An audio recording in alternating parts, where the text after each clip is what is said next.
Bible తెరిచి మనము ప్రకటన గ్రంథం 1 అధ్యాయము 4వ వచనం చూద్దాం. యోహాను ఆసియాలో ఉన్న 7 సంఘములకు శుభమని చెప్పి రాయినది. వర్తమాన భూత భవిష్యత్ కాలంలో ఉన్నవాని నుండి ఆయన సింహాసనం ఎదుటి ఉన్న 7 ఆత్మల నుండి నమ్మకమైన సాక్షి మృతుల్లో నుండి ఆది సంబూతుడిగా లేచిన వాడును భూపతులకు అధిపతి అయిన యేసుక్రీస్తు నుండి కృపయు సమాధానములను మీకు కలుగును గాక. మనల్ని ప్రేమించు తన రక్తము వలన మన పాపము నుండి మనల్ని విడిపించిన వానికి మహిమయు ప్రభావములు యుగములు కలుగును గాక. ఆమేన్. ఆయన మనం మన తండ్రి దేవునికి ఒక రాజ్యముగాను యాజకులుగాను చేశాను. దేవుడి వాక్యం దీవించిన గాక. చిన్న ప్రార్థన చేసుకుందాం. మహోన్నతుడా సర్వశక్తిమంతుడా నీకు స్తోత్రములు ప్రభువా. దేవుని ఇంతవరకు పాటల ద్వారా నేను ఆరాధించాము, గణపరిచాము, స్తుతించాము ప్రభువా. ఓ దేవుని వాక్యమును మేము సమీపిస్తూ ఉండగా దేవదీన్ని మేము తెరిచి మేము చదవగలం మాత్రమే, కానీ దేవదీన్ని అనువదించేవాడు నీవై ఉన్నావు. నీ పరిశుద్ధాత్మ వచ్చి మాకు అనువాదం చేయను గాక. మా హృదయాలతో ఏం మాట్లాడను ఉద్దేశించావో పరిశుద్ధాత్మ నేరుగా మా హృదయాంతరంగంలో నుంచి నేరుగా నీ పరిశుద్ధాత్మ మాట్లాడును గాక. ప్రతి బిడ్డను మీరు దర్శించండి, ప్రతి ఆత్మతో మీరు మాట్లాడండి. దేవాని ప్రత్యక్షత మేము పొందుకోవడానికి సహాయం దయచేయండి ప్రభువ. మా హృదయములు విప్పి మేము ఎదురు చూడడానికి సహాయం దయచేయండి. దేవుని మందిరంలోకి వెళ్ళినప్పుడు నేను సంతోషించానని దావీదు పలుకుతూ ఉన్నాడు ప్రభువ. ఈరోజు దేవా నిజముగా నీ సన్నిధిలో మేము ఉండడం మాకు సంతోషము, నీ సన్నిధిలో మేము ఉండడం మాకు ఆనందము ప్రభువ. నీ సన్నిధిలో ఒక్క దినము గడిపితే 1000 దినములు గడిపినట్లుగా నీ వాక్యం సెలవిస్తూ ఉంది ప్రభువ. నీతో ఒక్క క్షణము గడిపితే చాలు ప్రభువ. దేవా నిజముగా మా జీవితాల్లో మేలైన ప్రత్యక్షతను పొందుకొని దేవా సహవాసమును మేము కలిగి దేవా ప్రత్యక్షతను పొందుకోవడానికి మా హృదయం అనే ద్వారాలు తెరవండి. ప్రతి బిడ్డను మీరు దర్శించండి. దేవా నిద్రపుచ్చే ఆత్మలను, దెయ్యపాత్మ, దురాత్మ శక్తులను, కందకార శక్తులన్నిటినీ ప్రభువైన యేసుక్రీస్తు నామములో బంధించండి ప్రభువ. ఈ వాక్యం ధారాళంగా మేము గ్రహించడానికి పరిశుద్ధాత్మ మాకు సహాయం చేయను గాక. మీకు అప్పగిస్తూ ప్రభువైన యేసుక్రీస్తు నామములో ప్రార్థిస్తున్నాం తండ్రి. ఆమేన్. అందరూ కూర్చున్నాం. ప్రభువైన యేసుక్రీస్తు నామములో మహిమ గాక. కూడి వచ్చిన సహోదరి సహోదరులందరికీ ప్రభువైన యేసుక్రీస్తు నామములో మీ అందరికీ నా వందనాలు తెలియజేస్తా ఉన్నాను. అందరికీ వందనాలండి. God bless you all. ఈ సమయంలో మనం వాక్యంలోకి వెళ్దాం. లాస్ట్ వీక్ చాలా విషయాలు మనం చూసాం. ప్రకటన గ్రంథంలో అనేక జీవితాలు ఏ విధంగా ప్రత్యక్షత కలిగి వాళ్ళు ఏ విధంగా క్రీస్తును మోసుకుని వెళ్ళిపోయారో మనం చూస్తూ ఉన్నాం. ఎవరైతే యేసుక్రీస్తు యొక్క ప్రత్యక్షత వారు పొందుకుంటూ ఉన్నారో వారి జీవితాల్లో పరిపూర్ణంగా క్రీస్తుని ప్రత్యక్షపరుస్తూ ఉన్నారండి. అబ్రహాం చూసాం, ఇస్సాకును చూసాం, యాకోబును చూసాం, అలాగే యేసేపును చూసాం. లాస్ట్ వీక్ అయితే చాలా అద్భుతమైన రెవల్యూషన్ దేవుడు మనకి ఇచ్చాడు. హల్లెలూయా. ఆ యొక్క పాత నిబంధనలో ఎలాగైతే అబ్రహాము, ఇస్సాకు, యాకోబు తర్వాత వంశావళి నుండి ఎఫ్రాయిం మీదకి ఏ విధంగా వెళ్ళిందో మనము కొన్ని విషయాలు చాలా స్పష్టంగా దేవుడు వినిపించాడు. హల్లెలూయా. పాత నిబంధన ఆ యొక్క యాకోబు నుంచి యేసేపును దాటుకుని ఎఫ్రాయిం మీదకి వెళ్ళింది.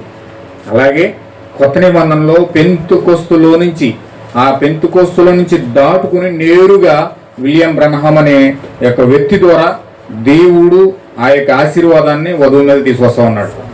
హల్లెలూయా. అన్యజనులమైన మన మీదకి సహోదరుడు విలియం బ్రన్హామ్ గారి ద్వారా ఆ వాక్యము మన జీవితాల్లోకి ఆశీర్వాదం వస్తూ ఉంది. హల్లెలూయా. ఈరోజు ఆశీర్వాదం పొందుకోవాలంటే, అన్యజనులు ఆశీర్వదించబడాలంటే కేవలం ఈ యొక్క వ్యక్తిని బట్టే. ఈ యొక్క కాలంలో పంపబడిన దేవుని యొక్క ప్రవర్తన బట్టి ఈరోజు అన్యజనులు ఆశీర్వదించబడతా ఉన్నారు. ఇది పాత నిబంధనకి పూర్తిగా ఛాయగా కనబడతా ఉంది. ఇది పాత నిబంధన ఎలాగైతే యాకోబులో నుంచి యేసేపును దాటుకుని యేసేపు ద్వారా ఏ విధంగా ఎఫ్రాయింలోనికి ఆశీర్వాదం వెళ్ళిందో, ఈరోజు పెంతుకొస్తును దాటుకుని ఆ యొక్క ఆశీర్వాదము నేరుగా విలియం బ్రన్హామ్ ద్వారా వధువులోనికి ఆశీర్వాదం వస్తూ ఉంది. హల్లెలూయా. చాలా అద్భుతంగా దేవుడు మాట్లాడిన ఉద్దేశం బట్టి నేను చాలా సంతోషించాను.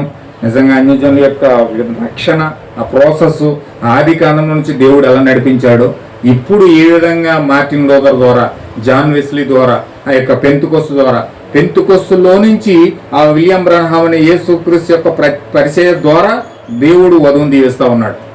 హల్లెలూయా. యేసేపు స్థానంలో ఈరోజు విలియం బ్రన్హామ్ ఉన్నాడు. యేసేపు ఎలాగైతే త్రోసివేయబడ్డాడో ఆయన కూడా అలాగే త్రోసివేయబడ్డాడు. యేసేపు ఎలాగైతే నిందించబడ్డాడో, ఎలాగైతే భయంకరంగా ద్వేషించబడ్డాడో, ఈరోజు సంఘ శాఖల ద్వారా ఆయన ఆ విధంగానే ద్వేషించబడతా ఉన్నాడు. ఆ విధంగానే త్రోసివేయబడ్డాడు. హల్లెలూయా. యేసేపుని ఎలాగైతే 7 రంగుల వస్త్రం చేత తండ్రి దీవించాడో ఈరోజు 7 రంగుల వస్త్రం, ఈ యొక్క పిరమిడ్ 7 రంగుల వస్త్రం ఏదో కాదు, ఈ యొక్క పిరమిడ్ అయి ఉంది. 7 గుణలక్షణాలు ఉన్నాయి: విశ్వాసము, సద్గుణము, జ్ఞానము, ఆశ నిగ్రహము, సహనము, దైవభక్తి, సహోదర ప్రేమ.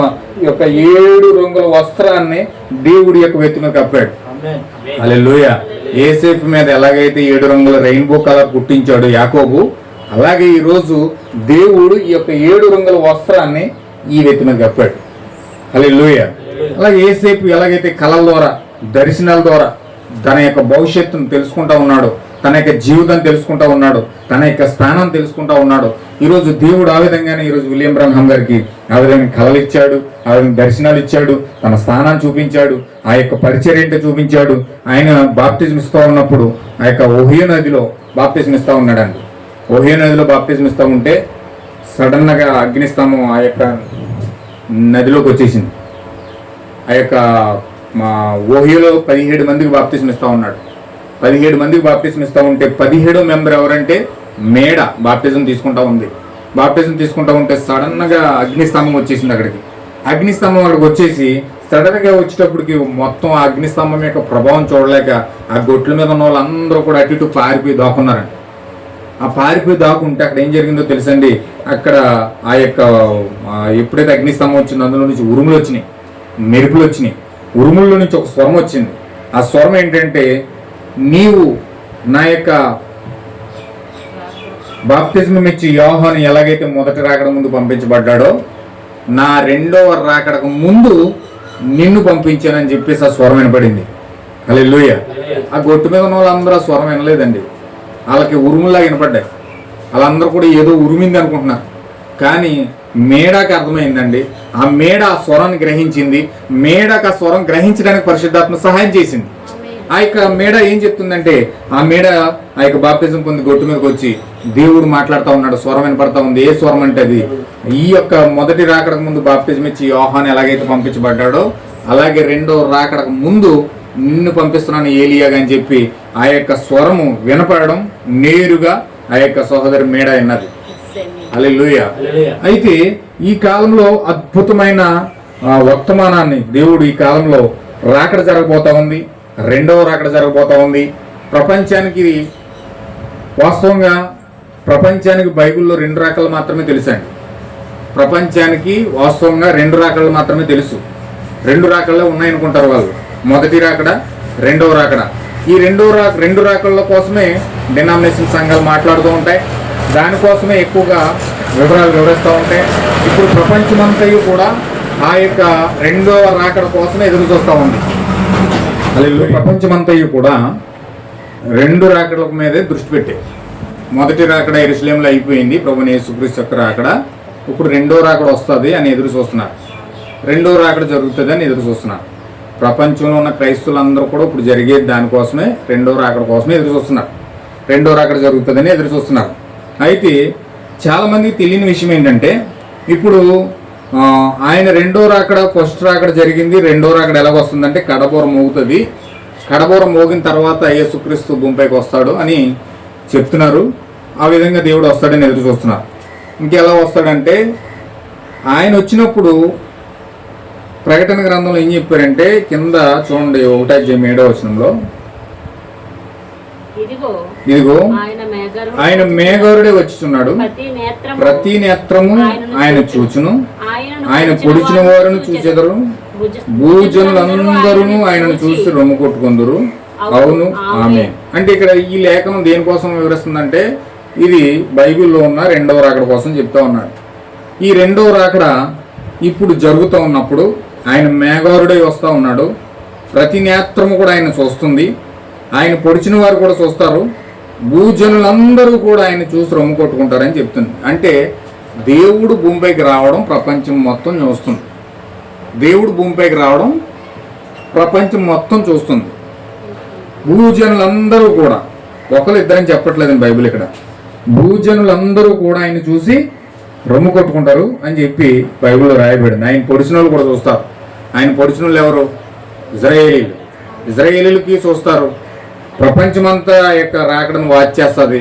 ఆ రాకడ ఎలా జరుగుతుందో కూడా ప్రతి ఒక్కరూ, ఆ ప్రతి నేత్రము కూడా ఆ యొక్క మేఘారుడై యేసు దేవుడు రావడం చూస్తూ ఉన్నారు. హల్లెలూయా. అంటే ఇది మర్మంగా జరిగే రాకడ కాదు, బహిరంగంగా ప్రపంచమంతా చూస్తూ ఉండగా జరిగే రాకడండి ఇది. ప్రతి నేత్రము కూడా రాకడం చూస్తుంది. ఆయన పొడిచిన వాళ్ళు ఇజ్రాయెల్ దేశం మొత్తం చూస్తుంది. అయితే ఇది జరుగుతూ ఉన్నప్పుడు, ఈ కార్యం జరుగుతున్నప్పుడు అది సీక్రెట్గా జరిగేది కాదు, అంటే ప్రపంచం మొత్తం తెలుస్తుంది. అంటే ఇప్పుడు క్రైస్తవులందరూ కూడా డినామినేషన్స్ ఉన్న ఇంచుమించు 45,000 రకాల సంఘాలన్నీ కూడా ఏమని చెప్తా ఉన్నాయంటే, ఏమని మాట్లాడుతూ ఉన్నాయంటే, ఖచ్చితంగా అందరికీ తెలిసేలా ఈ రాకడ ఉంటుంది. అంటే బహిరంగంగా కార్పొరల్ బాడీతో అపోస్తుల కార్యాలు 1:9 చెప్పబడినట్లుగా ఆయన ఏ రీతిగా ఎత్తబడ్డాడో ఆ రీతిగా వస్తాడు. హల్లెలూయా. కొంచెం జాగ్రత్తగా మీరు పట్టుకోవాలి. చూడండి ఒకసారి అపోస్తుల కార్యాలు 1:9 చూడండి. ఈ మాటలు చెప్పి వారు చూచుచుండగా ఆయన ఆరోహణమాయెను. అప్పుడు వారి కన్నులకు కనబడకుండా ఒక మేఘము ఆయన కొనిపోయింది. ఆయన వెళ్ళుచుండగా వారు ఆకాశం వైపు తేరి చూచుచుండే. ఇప్పుడు ఆయన ఎలా ఉన్నాడు? కార్పొరల్ బాడీతో ఉన్నాడు. కార్పొరల్ బాడీ అంటే, కార్పొరల్ బాడీ అంటే అర్థం ఏంటంటే థియోఫనీ, మట్టి శరీరం కలిపిన బాడీ అది. అందుకే ఆయన సమాధిని లేచిన తర్వాత చేతుల్లో గాయాలు అలా ఉండిపోయినాయి, చేతుల్లో గాయాలు కూడా అలా ఉండిపోయినాయి. తోమాను పిలిచి, తోమ విశ్వాసపడ్డాడు కాబట్టి తోమాను పిలిచాడు. తోమాను పిలిచి నా గాయాల్లో ఏలి పెట్టమన్నాడు. ఆ తోమ గాయాల్లో ఎప్పుడైతే ఏలి పెట్టాడో వెంటనే కాలు మీద అడిపోయాడు, మోకాల మీద అడిపోయాడు. నన్ను క్షమించి ప్రభువా, నేను అవిశ్వాసపడ్డాను, నువ్వు చచ్చిపోయి తిరిగి లేచావంటే నేను నమ్మలేకపోయాను, నన్ను క్షమించి ప్రభువా, నీ గాయాల్లో ఏలి పెట్టిన తర్వాత నాకు నమ్మకం కుదిరిందని చెప్పేసి ఆ యొక్క తోమ పశ్చాత్తాపడతాడు. అప్పుడు దేవుడు ఏం చెప్పాడంటే, యేసుక్రీస్తు ఏం చెప్పాడంటే, చూసి నమ్మిన వారి కంటే చూడక నమ్మిన వారు మరీ ధన్యులు అన్నాడు. అయితే అక్కడ కార్పొరల్ బాడీతో ఉన్నాడు. అంటే ఏ బాడీతో అయితే ఫస్ట్ ఉన్నాడో అదే బాడీతో లేచి ఆ యొక్క థియోఫనీ బాడీలోకి వచ్చేసాడు. ఇప్పుడు ఆ బాడీలోకి వచ్చేసిన తర్వాత సడన్గా మాయమైపోగలడు, సడన్గా అక్కడ ప్రత్యక్షం అవ్వగలుగుతాడు. శిష్యులందరూ కూడా గదుల్లో, నేను తలుపులే చేసుకుని గదుల్లో ప్రార్థన చేస్తున్నారు. అప్పుడు గదిలో ప్రార్థన చేస్తున్నారండి. ప్రార్థన చేస్తూ ఉంటే అక్కడ ఏం జరిగిందో తెలుసండి, కిటికీలన్నీ వేసేసి ఉన్నాయి, గట్టిగా గడియలు పెట్టేసుకున్నారు. ఈయన ఏ మూల నుంచి వచ్చాడో ఎవరికి తెలియదు, వాళ్ళ మధ్యలో ప్రత్యక్షం అయ్యాడు. అంటే ఆ బాడీతో సడన్గా ప్రత్యక్షం అవ్వచ్చు, సడన్గా మాయమైపోవచ్చు. కనురెప్పపాట్లో మిస్ అయిపోద్ది, కనురెప్పపాట్లో అక్కడ ప్రత్యక్షం అయిపోద్ది. కానీ ఈ బాడీ ఉంటుంది, ఈ యొక్క సెల్సిల్తో కూడిన బాడీ ఉంటుంది. ఈ బాడీతోనే అక్కడ దాన్నే కార్పొరల్ బాడీ అంటారు. అంటే మనం ఈ విధంగానే ఉంటాం, కానీ ప్రత్యక్షమైపోగలదు, మాయమైపోగలదు, అక్కడ వచ్చి మన అందులో ఇమడగలదు, మన మధ్యలోకి రాగలదు. ఆ బాడీ గోడలో నుంచి వెళ్ళిపోద్ది, తలుపులతో పని లేదు. లేకపోతే ఆ లోపల నుంచి బయటకు వచ్చేస్తుంది, తలుపులతో తీయాల్సిన పని లేదు, వేయాల్సిన పని లేదు. ఇక్కడ ఉన్నట్టుగానే ఉంటారు. అమెరికాలోకి వెళ్ళిపోయి అక్కడ ఉండొచ్చు, అమెరికాలో అక్కడ ఆలోచిస్తే ఇక్కడ ఉండొచ్చు, పరలోకంలో ఉండొచ్చు, ఆ వితిన్ 10 సెకండ్లోనే ఇక్కడ ఉండొచ్చు. అంటే ఆ సెల్సియస్తో కూడిన బాడీ, కార్పొరల్ బాడీతో ఎక్కడికైనా వెళ్ళిపోవచ్చు, ఎక్కడైనా ప్రత్యక్షం అవ్వచ్చు, ఎక్కడైనా దిగవచ్చు. అదే బాడీ ఆదాంకి ఇచ్చాడు. ఏదేని తోటలో అదే బాడీ ఆదాంకి ఇచ్చాడు. అదే బాడీతో పరలోకం వెళ్ళిపోతున్నాడు, అదే బాడీతో కిందకు వచ్చేస్తున్నాడు, అదే బాడీతో దూతల దగ్గరికి వెళ్ళిపోతున్నాడు, అదే బాడీతో ఏదైనా తోటలోకి వస్తున్నాడు, అలా తిరుగుతున్నాడు. అది అద్భుతమైన ఒక క్షణాల్లో ప్రయాణించే, నిమిషాల్లో, సెకండ్లో ప్రయాణించే వేగంతో నిండిన బాడీ అన్నమాట. అలాంటి బాడీతో ఇప్పుడు యేసుక్రీస్తు ఉన్నాడు. ఇప్పుడు యేసుక్రీస్తు ఉండి ఆ యొక్క కార్పొరల్ బాడీ అంటారు దాన్ని. కార్పొరల్ బాడీ అంటే ఈ యొక్క శరీరంతోనే ఉన్నాడు. కానీ ఈ శరీరమే మాయమవుతుంది, ఈ శరీరమే ప్రత్యక్షం అవుతుంది. దాన్ని కార్పొరల్ బాడీ అంటారు. మామూలుగా ఈ బాడీ అయితే మనకి గురుత్వాకర్షణ శక్తి ఉంటుంది, ఆ యొక్క భూమికి గురుత్వాకర్షణ శక్తి ఉంటుంది, మనకి గురుత్వాకర్షణ శక్తి ఉంటుంది. ఇప్పుడు మన ఈ బాడీ గురుత్వాకర్షణ శక్తి ఈ బాడీని వదిలిపెట్టి ఎక్కడికి వెళ్ళలేదు. ఈ బాడీ పనిచేయదు దానికి. మనం మాయమవ్వాలన్నా ఇప్పుడు మనం ఇక్కడ ప్రత్యక్షం అవ్వాలన్నా వేరే చోట ప్రత్యక్షం అవ్వాలన్నా మనం అనుకుంటే జరగని పని. ఎందుకంటే ఈ శరీరంలో శక్తి లేదు, ఈ శరీరంలో కెపాసిటీ లేదు, ఈ శరీరంలో పరిశుద్ధాత్మ యొక్క శక్తి లేదు. పరిశుద్ధాత్మ యొక్క శక్తి ఉంటేనే ఆ కార్యాలు జరుగుతాయి. అయితే ఎప్పుడైతే ఈ మట్టి శరీరము, ఆత్మ సంబంధమైన శరీరము, భౌతిక సంబంధమైన శరీరం రెండు కలిసి ఏకమైనయో అప్పుడు యేసుక్రీస్తు సమాధిలో నుంచి లేచిన తర్వాత అటువంటి బాడీలోకి వచ్చేసాడు. ఆమేన్, హల్లెలూయా. ఇప్పుడు ఆ బాడీలో నుంచి ఆయన ఏం చేస్తున్నాడంటే అక్కడ ఏం చెప్తున్నాడు చూడండి, ఆయన అక్కడ ఈ 9వ వచనంలో ఈ మాటలు వాళ్ళతో చెప్తున్నాడు. ఆయన ఏమని చెప్పాడు, మీరు వెళ్ళి సమస్త జనులను శిష్యులుగా చేయండి, అందరిని కూడా తండ్రి యొక్క కుమారుని యొక్క పరిశుద్ధాత్మ యొక్క నామంలోనికి బాప్తిజం ఇవ్వండి, వాళ్ళందరినీ కూడా శిష్యులుగా చేయండి, నేను మీకు చెవిలో చెప్పాను, మీరు మేడల్లో చెప్పండి, మిద్దుల్లో చెప్పండి అని వాళ్ళకి సువార్తను కూర్చిన ప్రతి ఒక్క వివరాలన్నీ కూడా పూర్తిగా వాళ్ళకి తెలియజేసి తరువాత ఆయన ఏం చేశాడంటే వాళ్ళు చూస్తూ ఉండగా ఏమయ్యాడంటే చూడండి, ఈ మాటలు చెప్పి వారు చూచిచుండగా ఆయన ఆరోహణమయ్యను. అంటే వాళ్ళు ఆ విధంగా చూస్తూ ఉన్నారు, ఈ విధంగా మాట్లాడుతూ ఉండగా అలాగా పైకి ఆరోహణం అయిపోయాడు. ఆయన ఏ విధంగా ఇక్కడ మాట్లాడుతున్నాడో ఇలా మీతో ఇలా నేను మాట్లాడుతున్నాను. ఇప్పుడు మాట్లాడుతుండగా పైకి వెళ్ళిపోయినట్లుగానే యేసుక్రీస్తు వాళ్ళతో మాట్లాడుతుండగానే పైకి వెళ్ళిపోయాడు, అలా పైకి వెళ్ళిపోయాడు. వాళ్ళు చూచుండగా ఆరోహణం అయిపోయాడు. అప్పుడు వారి కన్నులకు కనబడకుండా ఒక మేఘము ఆయన్ని కొనిపోయింది. ఒక మేఘం కమ్మేసింది. ఇలాంటి ఒక మేఘం వచ్చి ఆయన కమ్మేసి ఇప్పుడు ఆయన అలాగా ఆకాశ మండలంలోనికి కొనిపోయిన తర్వాత అక్కడ ఏం జరిగింది చూడండి, వారు ఆకాశం వైపు వారు తేరి చూచుచుండిరి, ఇదిగో తెల్లని వస్త్రములు ధరించుకుని దేవదూతలు అన్నమాట. వాళ్ళు ఎవరో కాదు, మోషే ఎలీలు అన్నాడు ప్రవక్త. వాళ్ళు ఎప్పుడు కూడా యేసుక్రీస్తునే ఉంటారు. వాళ్ళు ఎప్పుడు కూడా రాకడ సమాచారం తెలియజేస్తూ ఉంటారు. రాకడ సమాచారం తెలియజేయాలంటే, రాకడను కూర్చుని ప్రత్యక్షత ప్రజలకు ఇవ్వాలంటే అక్కడ ఖచ్చితంగా మోషే ఎలీలు ఉండవలసిందే. ఇప్పుడు ఆ మోషే ఎలీలు అక్కడికి వచ్చేసారు. ఆ తెల్లని వస్త్రాలు ధరించుకున్న ఇద్దరు మనుషులు అక్కడ నిలిచి, గలిలయ మనుషులారా మీరెందుకు నిలిచి ఆకాశం వైపు చూస్తున్నారు? మీ యొద్ద నుండి పరలోకమునకు చేర్చుకొనబడిన యేసే ఏ రీతిగా పరలోకమునకు వెళ్తూ మీరు చూచితురో హల్లెలూయా. ఇక్కడ చూస్తున్నారా లేఖనం చూడండి, అక్కడ ఆయన ఏ రీతిగా ఆ యొక్క పరలోకానికి చేర్చుకోబడతా ఉన్నాడో అదే రీతిగా, అదే రూపంలో, అదే కార్పొరల్ బాడీతో ఆయన తిరిగి మరలా ఆ ఒలివ కొండ మీద దిగుతాడు. ఇది రాకడ అంటే ఆయన ఎలాగ వెళ్ళాడో అలాగే రావాలి. ఆయన కార్పొరల్ బాడీతో వెళ్ళాడు, తిరిగి మరలా కార్పొరల్ బాడీతోనే రావాలి. ఆయన ఒలివ కొండ మీద ఎత్తబడ్డాడు, తిరిగి మరలా ఒలివ కొండ మీదకి దిగాలి. ఇది ఆయన యొక్క రెండవ రాకడ కోసం ప్రవచించిన ప్రవచనం అన్నమాట. అంటే రాకడ ఎలా జరగాలంటే ఆయన కార్పొరల్ బాడీతోనే దిగాలి. ఏ శరీరంతో వెళ్ళాడో ఆ శరీరంతోనే రావాలి. ఏ శరీరంతో ఆయన కార్పొరల్ బాడీతో వెళ్ళాడో అదే కార్పొరల్ బాడీతో మళ్ళీ తిరిగి రావాలి. ఇప్పుడు ప్రపంచమంతా ఎదురు చూసేది ఎలాగంటే ఏ కార్పొరల్ బాడీతో వెళ్తా ఉన్నాడో అదే కార్పొరల్ బాడీతో దిగి వచ్చే వరకు లేఖనాన్ని బట్టి వారు నమ్మరు. చాలా జాగ్రత్తగా మీరు గమనించాలి. ఇప్పుడు యేసుక్రీస్తు రాకడ ఎలా జరగాలంటే కార్పొరల్ బాడీతో వెళ్ళిన వ్యక్తి తిరిగి మరలా కార్పొరల్ బాడీతోనే రావాలి. శరీరంతో వెళ్ళిన వ్యక్తి తిరిగి శరీరంతోనే రావాలి. నేరుగా అదే రూపంలో రావాలి. 2000 సంవత్సరాల క్రితం ఏ రూపంలో ఉన్నాడో, ఏ యొక్క థియోఫనీ కలిసి కార్పొరల్ బాడీతో ఉన్నాడో అదే రూపంలో అదే కార్పొరల్ బాడీతో మరలా ఒలివ కొండ మీద దిగాలి. అలా దిగితేనే ప్రపంచం నమ్ముతుంది, ప్రపంచ క్రైస్తవం నమ్ముతుంది. అప్పుడు వాళ్ళందరూ కూడా సిద్ధపరచబడడానికి వాళ్ళు ముందుకు వస్తారన్నమాట. ఆమేన్, హల్లెలూయా. అయితే దీనికోసమే ప్రతి డినామినేషన్ ప్రసంగం చేస్తుంది.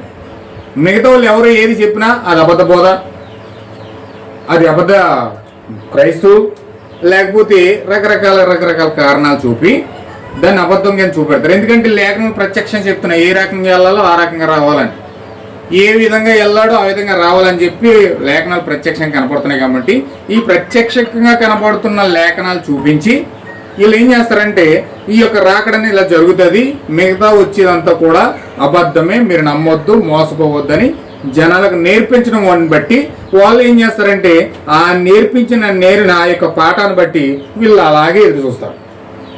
అంటే దేవుడు వస్తాడు, వచ్చే ఇంకా రాకడ జరగలేదు, రాకడ జరిగే వరకు మనం ఎదురు చూడాలి. రాకడ ఎలా జరుగుతుంది అంటే ఆయన ఏ రీతిగా వెళ్ళాడు ఆ రీతిగానే వస్తాడు. ఎక్కడ దిగాడు అక్కడే ఒలివ కొండ మీద దిగుతాడు.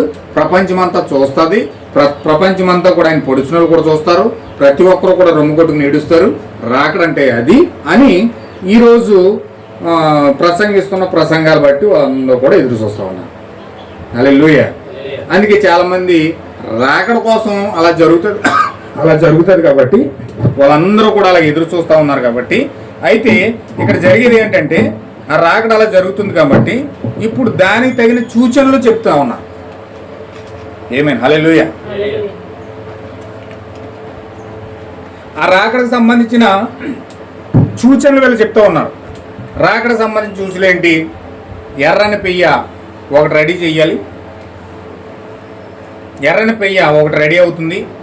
దాన్ని చంపి ఆ యొక్క ఎత్తడి బలిపీఠం దగ్గర రక్తాన్ని తీసి దాన్ని కరుణాపీఠం మీద ప్రోక్షించి దాన్ని కాల్చి ఆ బూడిది మొత్తం యెరూషలేమంతా కూడా పాప ప్రాయశ్చిత్తార్థ జలముగా చేసి దాన్ని యెరూషలేమంతా కూడా జల్లాలి.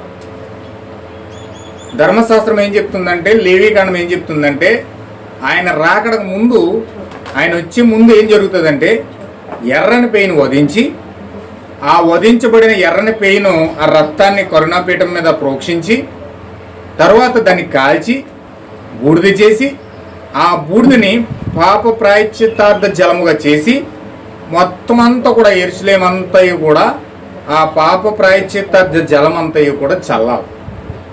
ఇది రాకడకు ముందు జరిగే సూచన. అందుకే దేవుడు వస్తున్నాడని తెలిసి ఎర్రని పేర్లు రెడీ చేసుకున్నారు.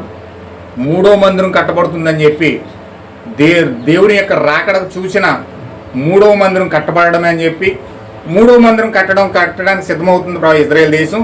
అందుకే యుద్ధాలు జరుగుతున్నాయని యుద్ధాల కోసం మాట్లాడుతున్నారు, మందిరం కోసం మాట్లాడుతూ ఉన్నారు, కడబోర కోసం మాట్లాడుతూ ఉన్నారు, ఎర్రని పెయ్యని కోసం మాట్లాడుతూ ఉన్నారు. ఇవన్నీ కూడా ఈ బాహ్యంగా జరిగే విధానాలన్నీ కూడా ప్రపంచానికి చూపిస్తూ క్రైస్తవ సమాజానికి ఈ యొక్క విషయాలన్నీ కూడా బయలుపరుస్తూ ఉన్నారు. హల్లెలూయా. అయితే వాస్తవంగా ఇక్కడ మనం చూడగలిగింది ఏంటంటే, బైబిల్లో క్రైస్తవానికి తెలిసిన 2 రాకడలు ఉన్నాయి. కానీ ఆత్మ సంబంధమైన దేవుని యొక్క నిజమైన సంఘానికి దేవుడు 3 రాకడలు ప్రవేశపెట్టాడు. హల్లెలూయా. బైబిల్లో 3 రాకడలు ఉన్నాయి. ఆ 2 రాకడలేమో బాహ్యంగా జరిగాయి. ఆ యొక్క 3వ రాకడ అనేది చాలా సీక్రెట్ రాకడ, రహస్య రాకడ. అది చాలా పొందుకున్న వాడికి తప్ప పక్కడకు కూడా తెలియదండి. హల్లెలూయా. అయితే ఈ రహస్య రాకడ బైబిల్లో ఏ విధంగా కార్యాలు దేవుడు పెట్టాడో, ఈ రహస్య రాకడ ఎవరి కోసం పెట్టాడో, ఈ రహస్య రాకడ ఎవరి గురించి పెట్టాడో, ఇవన్నీ కూడా దేవుడు చాలా స్పష్టంగా దేవుడు తన బిడలకు ఈ అంటున్నారు కదా. ఇప్పుడు ఈ సీక్రెట్ కమింగ్ కోసం మనం తెలుసుకోవాలి. యాక్చువల్గా దేవుడు ఇజ్రాయేల్కి ఒక కాలమానం పెట్టాడు. ఇజ్రాయేల్ కాలమానం ఉందండి. దేవుడు ఎప్పుడు వాళ్ళని పాప విమోచన కార్యం చేస్తాడో, ఎప్పుడు పరిపూర్ణ విమోచనలకు జరుగుతుందో, ఎప్పుడు వాళ్ళు పరిపూర్ణంగా కాలం పూర్తవుతుందో, వాళ్ళ దేశంలోనికి వచ్చి మెస్సియాని కలుసుకుంటారో, వాళ్ళకంతయు కూడా సమయం అనేది పెట్టాడు. ఇజ్రాయేల్ దేశానికి ఒక సమయం ఉంది. వాళ్ళకు ఒక గడియారం ఇచ్చాడు దేవుడు. ప్రవక్తల ద్వారా ప్రవచించి వారికి దేవుడు 70 వారాలు ఇచ్చాడండి. 70 వారాలని సమయం పెట్టాడు. 70 వారాలంటే 7 సంవత్సరాలండి. మనం బైబిల్ లెక్కల ప్రకారం అని చూస్తే 70 వారాలు అనగా అర్థం ఏంటంటే 7 సంవత్సరాలు. ఇప్పుడు 7 సంవత్సరాల కాలం ఇచ్చాడు దేవుడు. ఇజ్రాయేల్ ప్రజలను కలుసుకునే కాలం ఎంతంటే 7 సంవత్సరాలు. 7 సంవత్సరాల్లో వాళ్ళ విమోచన జరుగుతుంది. దానియేలు చెప్తున్నట్లుగా ఆ 7 సంవత్సరాల్లోనే వాళ్ళు పాపము గురించి ప్రాయశ్చిత్తం పొందుతారు. చూడండి, దానియేలు గ్రంథం 25 అధ్యాయము 9 అధ్యాయం 25 వచ్చింది. చూడండి, దానియేలు గ్రంథం 9:24.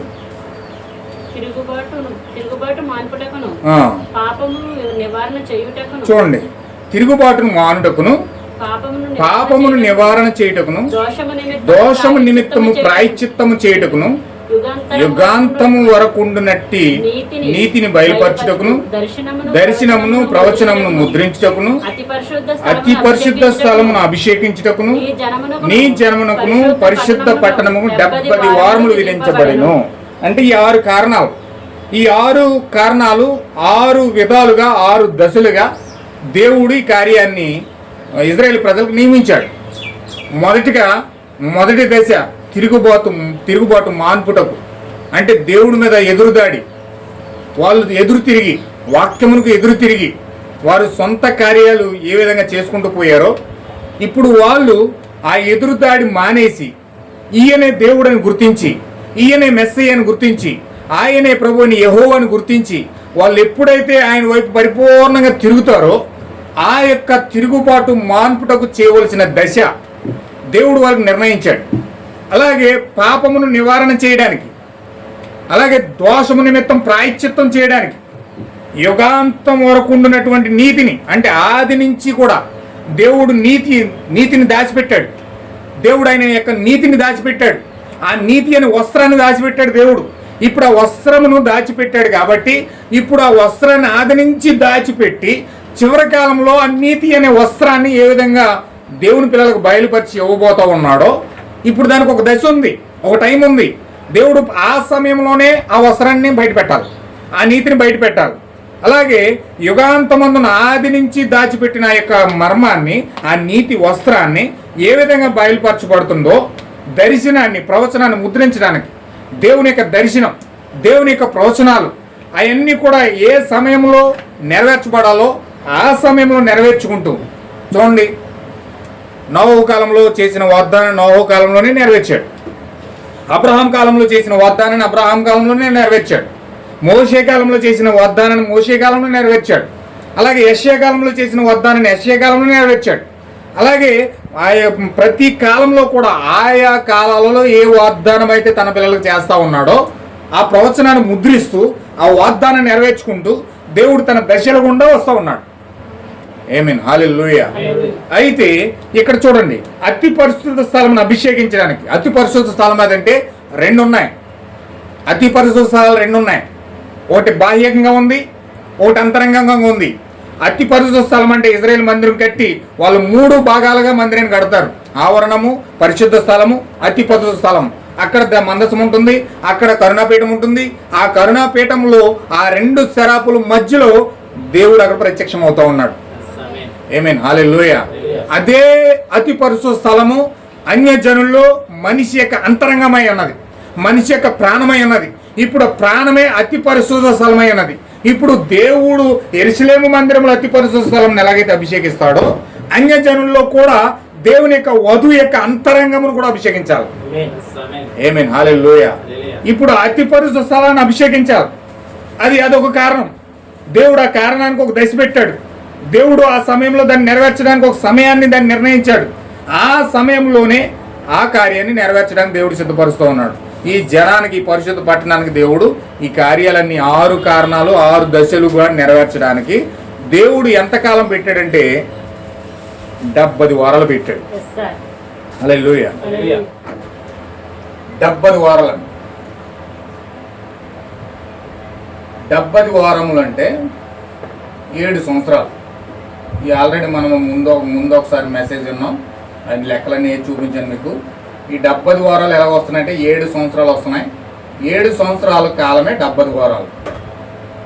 లేవి కాండం తీసుకెళ్ళి అవన్నీ లెక్కలన్నీ చూపించాను, మీకు గుర్తుండే ఉంటుంది అనుకుంటున్నాను నేను. ఇప్పుడు 7 సంవత్సరాలు, 7 సంవత్సరాల కాలంలోనే మెస్సయ్య ఇజ్రాయెల్ దేశాన్ని దర్శించి వారికి విమోచించి వాళ్ళకి తిరుగుబాటును మాన్పి పాపమును నివారణ చేసి దోషము నిమిత్తం ప్రాయశ్చిత్తం చేసి యుగాంతమందున్న నీతిని బయలుపరిచి దర్శనాన్ని ప్రవచనాన్ని ముద్రించి అతి పరిశుద్ధ స్థలాన్ని అభిషేకిస్తాడు. ఈ కారణాలన్నీ జరగాలంటే 7 సంవత్సరాల్లో ఇవన్నీ జరగాలి. 7 సంవత్సరాల కాలం నియమించాడు. ఇప్పుడు దేవుడు ఏం చేశాడంటే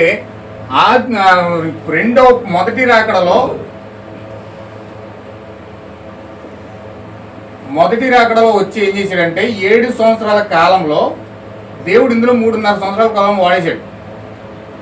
3.5 సంవత్సరాలు మాత్రం ఆయన భూమి మీద ఉన్నాడు ఇజ్రాయేల్తో సహవాసం చేయడానికి.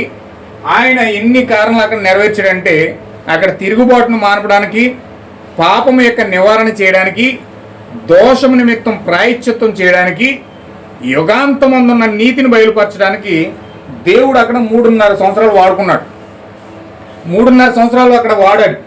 3.5 సంవత్సరాల్లో ఆయన చనిపోయి సమాధి చేయబడి 3వ దినాన్ని లేచి ఆయన ఆది నుంచి దాచబడిన మర్మాన్ని, ఆ యొక్క నీతి వస్త్రాన్ని దేవుడు తన బిడ్డలకు ఇవ్వడానికి, ఆ పరిశుద్ధాత్మ బాప్టిజాన్ని దేవుడు తన బిడ్డలకు ఇవ్వడానికి దేవుడు ఒక ప్రణాళిక రచించి తిరుగుబాటును మానిపి పాపమును తీసివేసి దేవుడు దోషం నిమిత్తం ప్రాయశ్చిత్తం చేసి ఆ కలువరి శిలువలో చనిపోయి రక్తము గార్చి ప్రాణము పెట్టి ఆ యొక్క సమాధిలోకి వెళ్ళి ఆ పాపమంతయు కూడా దోషమంతయు కూడా మరుపని సముద్రం విసిరివేసి తిరిగి మరలా ఆయన భూమి మీదకు వచ్చి ఆయన యొక్క దేవుని యొక్క బిడ్డలను ఆ యొక్క పరదేశంలోకి తీసుకెళ్ళిపోవడానికి దేవుడు 3.5 సంవత్సరాల కాలం తీసుకున్నాడు. హల్లెలూయా. ఇప్పుడు 7 సంవత్సరాల కాలంలో 3.5 సంవత్సరాల కాలం అయిపోతే ఇంకెన్ని సంవత్సరాలు ఉందండి? ఇంకొక 3.5 సంవత్సరాల కాలం ఉంది. 3.5 సంవత్సరాల కాలం ఉంది. ఇప్పుడు ఈ మొదటి రాకడ 3.5 సంవత్సరాలు వాడాడు. ఇది రెండవ రాకడలో 3.5 సంవత్సరాలు వాడతాడు.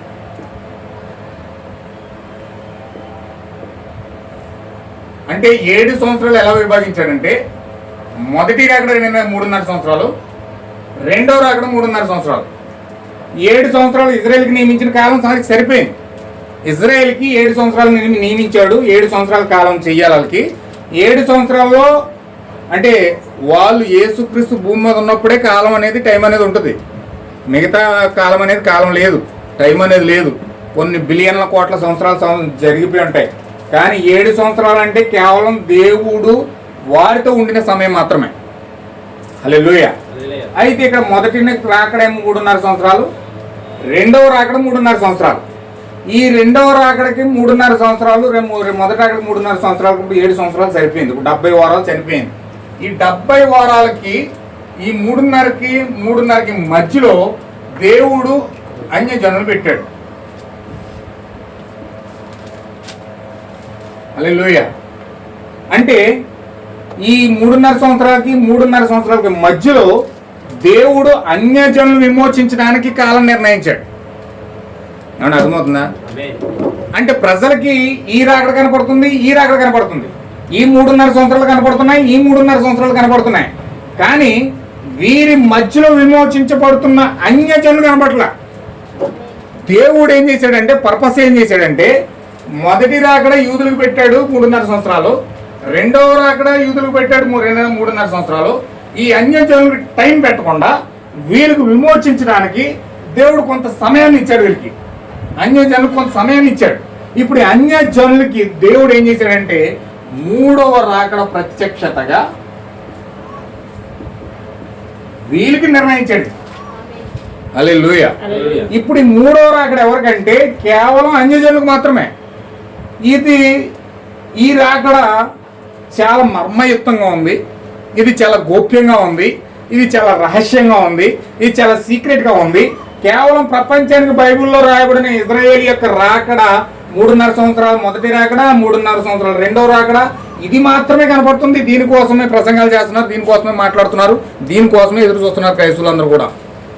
అయితే ఈ యొక్క అసలైన రాకడ, అన్యజనులకు సంబంధించిన రాకడ, దేవుడు అన్యజనులను పిలిచి దేవుడు అన్యజనులకి ఈ యొక్క 3వ రాకడ అనేది సీక్రెట్గా రహస్యంగా ఈ యొక్క కాలం అనేది పెట్టాడు. హల్లెలూయా. దీనిని సంఘకాలాలుగా పిలిచాడు. 7 సంఘకాలం.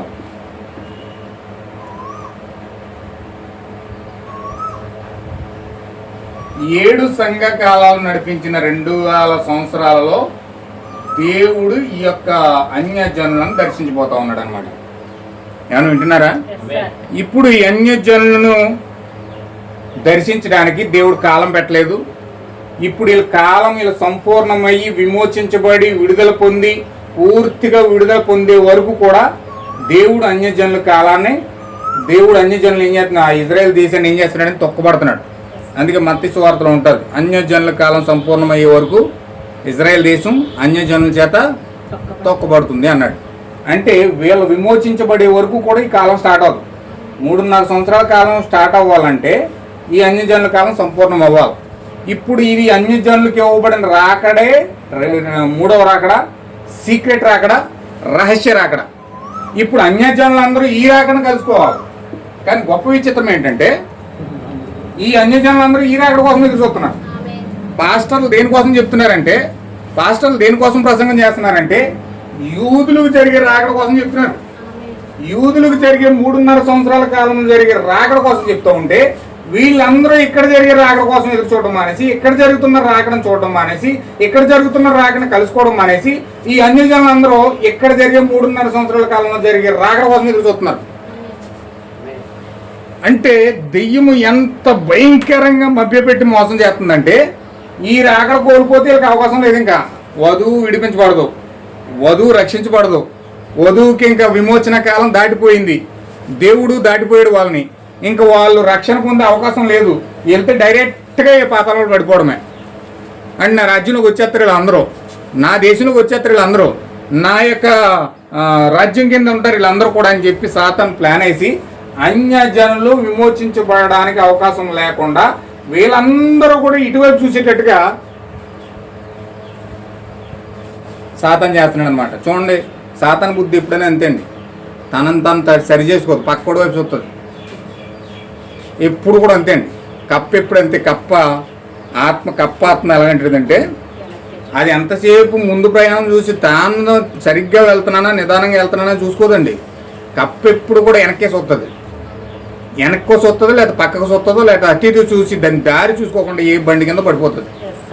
ఇప్పుడు సాతాను ఆ కప్ప ఆత్మతో తీసుకొచ్చి అన్యజనులందరినీ ఈ యొక్క 2వ రాకడ వైపు చూసేటట్లు చేస్తున్నాడు. అంటే ఇజ్రాయేల్కి జరిగే కార్యం వైపు చూస్తున్నాడు, ఇజ్రాయేల్కి జరిగే రాకడ వైపు చూపిస్తున్నాడు. దానికి సూచనలు చూపిస్తున్నాడు. మళ్ళీ మందిరం కట్టేస్తున్నారు, అక్కడ ఎర్రన పై ఇచ్చేస్తుంది, అక్కడ అది జరిగిపోతుంది, ఇది జరిగిపోతుంది, ప్రపంచం యొక్క అంతం అయిపోవడానికి సిద్ధంగా ఉంది, లేకపోతే కార్యాలన్నీ ముందుకెళ్ళిపోతున్నాయి, మనం అందరం సిద్ధపడాలి, ప్రార్థన చేయాలి అంటున్నారు తప్ప అసలు ఇక్కడ ఏం జరుగుతుందో చూడడానికి అవకాశం లేకుండా పోయింది. హల్లెలూయా.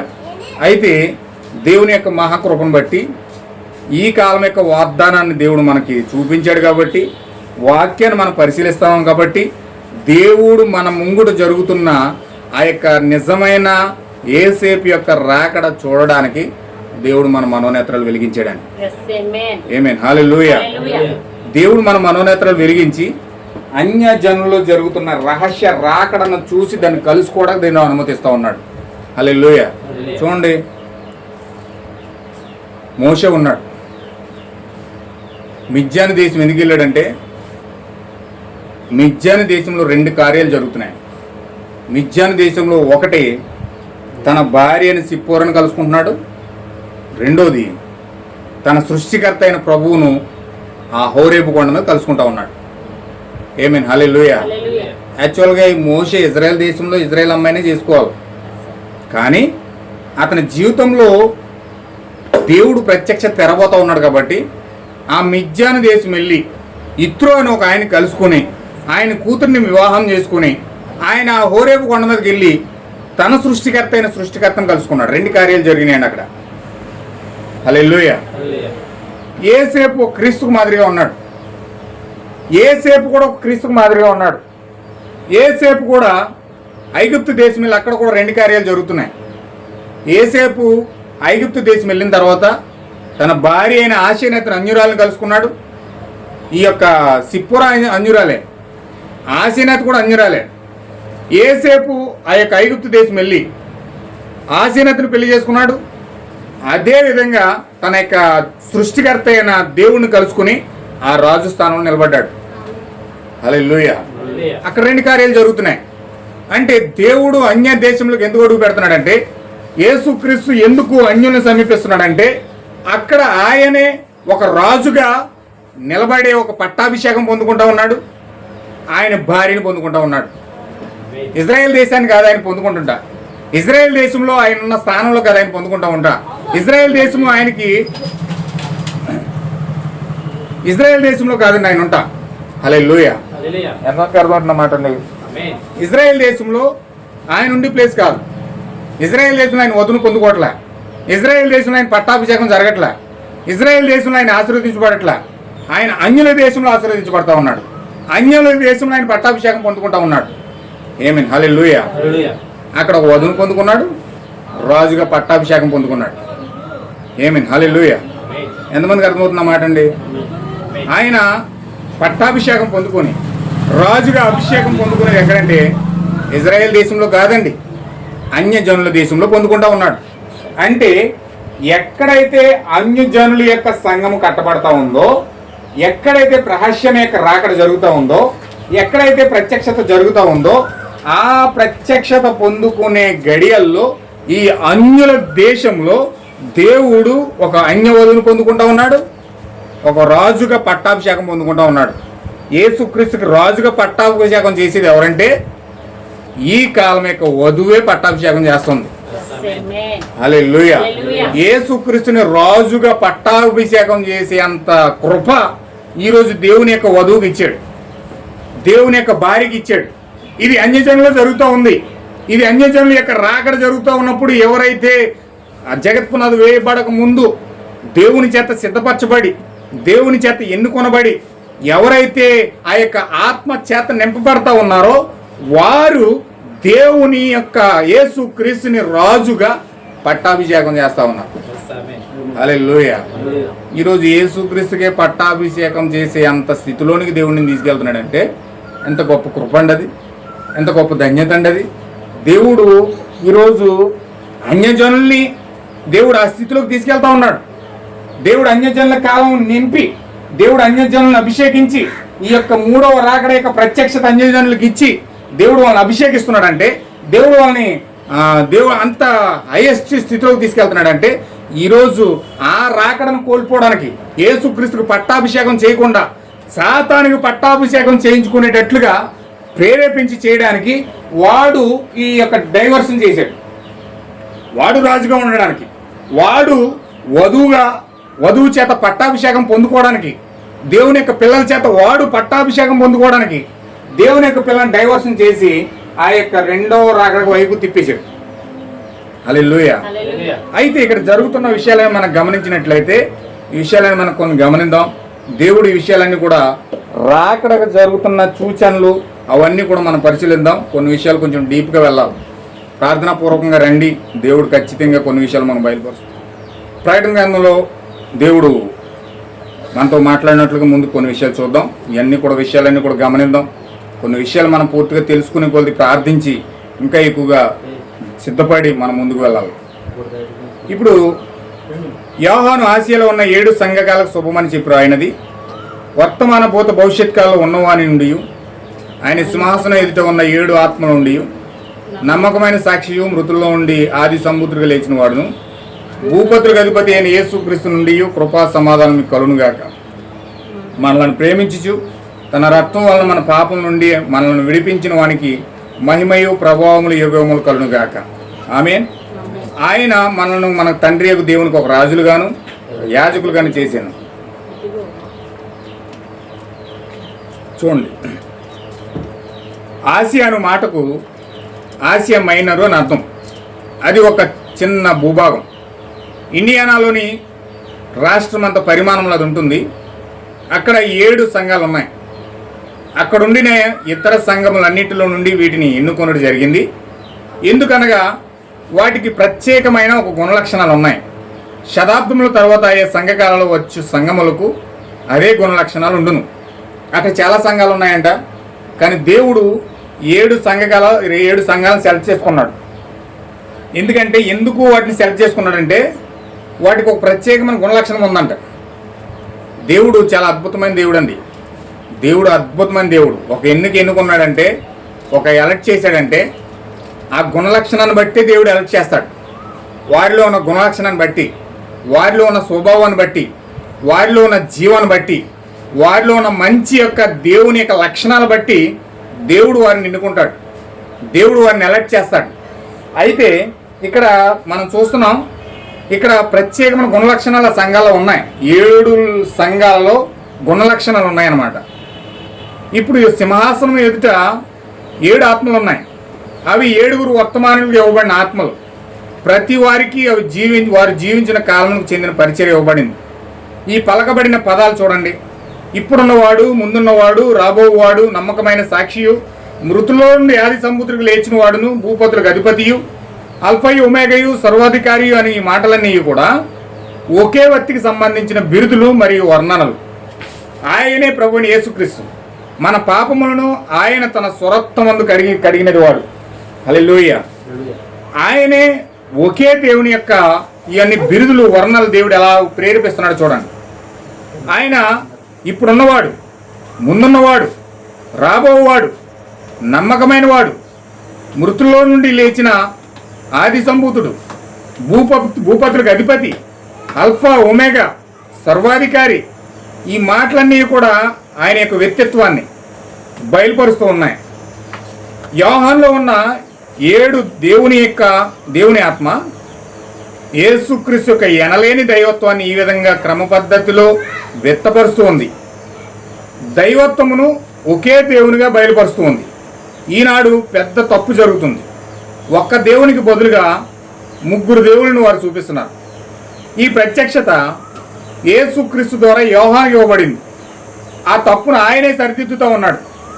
అక్కడ 3 దేవుళ్ళు కారు కానీ ఒకే దేవుడు 3 కార్యాల్లో ఉన్నాడు. ఒకే దేవుడు తండ్రి, కుమారుడు, పరిశుద్ధాత్మ 3 బిరుదులు కలిగి ఉన్నాడు. అక్కడ ఈ గొప్ప ప్రత్యక్షతను ఆది సంఘం కలిగి ఉండింది. ఈ చివరి దినమున అది తప్పుగా పునరుద్ధరించబడతా ఉంది. నీటి బాప్తిస్మం యొక్క సరైన విధానంతో పాటుగా ఇది కూడా చక్కబడతా ఉంది. హల్లెలూయా. దేవుని నాకు మహిమ కలుగును గాక. ఇప్పుడు ఆధునిక వేదాంత పండితులు నాతో సమ్మతించరు. ఎలాగనగా ఒక గొప్ప క్రైస్తవ పత్రికలో ఈ విధంగా రాయబడింది. ఆ బోధ, త్రిత్వం యొక్క బోధ పాత నిబంధనకు గుండె వంటిది మరియు ఆయువు పట్టుగా ఉన్నది.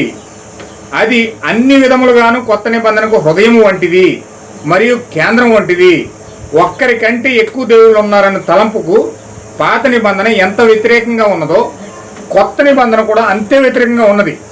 ఆయన కొత్త నిబంధన తండ్రి దేవుడనియు మరియు కుమారుడనియు దేవుడనియు మరియు పరిశుద్ధాత్మ దేవుడనియు మరియు ఈ 3 ఒకే దేవుని యొక్క 3 పార్శ్వములు కావు, కానీ ఒకరితో ఒకరు వ్యక్తిగతంగా సంబంధము కలిగి నిల్చున్న 3 వ్యక్తులను అంతే తేటగా బోధిస్తుంది. 3 వ్యక్తులు కానీ ఒకే దేవుడు అనే గొప్ప సిద్ధాంతం మనకు అక్కడ ఉన్నది. హల్లెలూయా. వారు ఇంకా ఇట్లు చెప్తున్నారు, బైబిల్ ప్రకారము దేవుడు ఒకే వ్యక్తి కాడు కానీ 3 వ్యక్తులుగా ఉన్న ఏకైక దేవుడు అన్నారు. అది త్రిత్వం, గొప్ప మర్మం. డినామినేషన్ ఇలా నమ్ముతుందండి. 3 వ్యక్తులు ఒకటే, ఆయన ఏకైక దేవుడు, అది త్రిత్వం. 3 ఒకటే అంటారు వాళ్ళు. అంటే 3 ఒకటే అన్నది గొప్ప మర్మం, అది నిశ్చయం. ఒకే దేవుళ్ళు 3 వ్యక్తులు ఎట్లుండగలరు? అందుకు సంబంధించిన బైబిల్ లేదు, సరికదా. జ్ఞానయుక్తమైన యోచన కూడా వారికి లేదని తెలియచున్నది. 3 వేరు వ్యక్తులు ఒకే పదార్థంతో చేయబడిన 3 దేవుళ్ళు అగుదురు, లేదా భాషకు పూర్తిగా అర్థం లేకుండా పోయింది. ఈ మాటలు మరలా వినండి. అల్ఫయు ఒమేగయు నేనే, ఆదియు అంతమును, వర్తమాన భూత భవిష్యత్ కాలంలో ఉండువాడును నేనే అని సర్వాధికారియు దేవుడు నాకు ప్రభువు సెలవిచ్చుచున్నాడు. అది దైవత్వం. ఇతడు ఒక సామాన్య ప్రవక్త కాదు, ఒక మనిషి కూడా కాదు, ఈయన దేవుడు. ఇది 3 దేవుళ్ళ ప్రత్యక్షత కాదు కానీ సర్వశక్తుడగు ఒకే ఒక్క దేవుని యొక్క ప్రత్యక్షత. ఆమేన్. హల్లెలూయా. సంఘం యొక్క ప్రారంభంలో వారు 3 దేవుళ్ళు నమ్మలేదండి. అపోస్తుల మధ్య అటువంటి విశ్వాసం ఉన్నట్టు మీరు కనుగోలేరు. అపోస్తుల కాలం తర్వాత వచ్చిన ఈ సిద్ధాంతము నైసియా ఆలోచన సభలో వివాదాంశముగాను మరియు ఒక ప్రధాన బోధగా మారింది. ఎక్కడ? నైసియా సభలో. త్రిత్వం ఎక్కడొచ్చిందంటే నైసియా సభలో వచ్చింది. 3 దేవుళ్ళ యొక్క సిద్ధాంతం ఎక్కడొచ్చిందంటే నైసియా సభలో వచ్చింది. ఈ నైసియా సభలో ఒక వివాద అంశంగా ఒక ప్రధాన బోధగా ఇది మారిపోయింది. దైవత్వమును గూర్చిన బోధ నైసియా వద్ద 2 మార్గాలుగా చీలిపోయింది. ఆ చీలికలో నుండి 2 విపరీతములు వెలుపలకు వచ్చాయి. ఒకటేమనగా బహుదేవత్వము, అనగా 3 దేవుళ్ళు నమ్ముతూ బహుదేవత్వంలోకి వెళ్ళింది. మరియు తక్కినవి ఏకత్వంలోకి వెళ్ళాయి. అయితే అది వచ్చేటప్పుడు కొద్ది సమయం పట్టింది, కానీ వచ్చింది. మరియు అదే ఈరోజు ఇక్కడ ఉంది. కానీ యోహాను ద్వారా ఆత్మ సంగములకు ఇచ్చిన ప్రత్యక్షత, నేను ప్రభు అయిన యేసుక్రీస్తును, నేను సర్వస్వమైనాను, మరొక దేవుడు లేనేలేడు. ఈ ప్రత్యక్షతపై దేవుడు ఆయన ముద్ర వేశాడు. ఆమేన్, హల్లెలూయా. ఆ యొక్క దేవుని యొక్క ముద్ర ఎక్కడ పడిందంటే, నేనే సర్వశక్తి గల దేవుడును, మరొక దేవుడు లేడు, ఈ బండ పైన నా సంఘాన్ని కడతాను. ఏ బండ అంటే దేవుడు సర్వస్వమై ఉన్నాడు.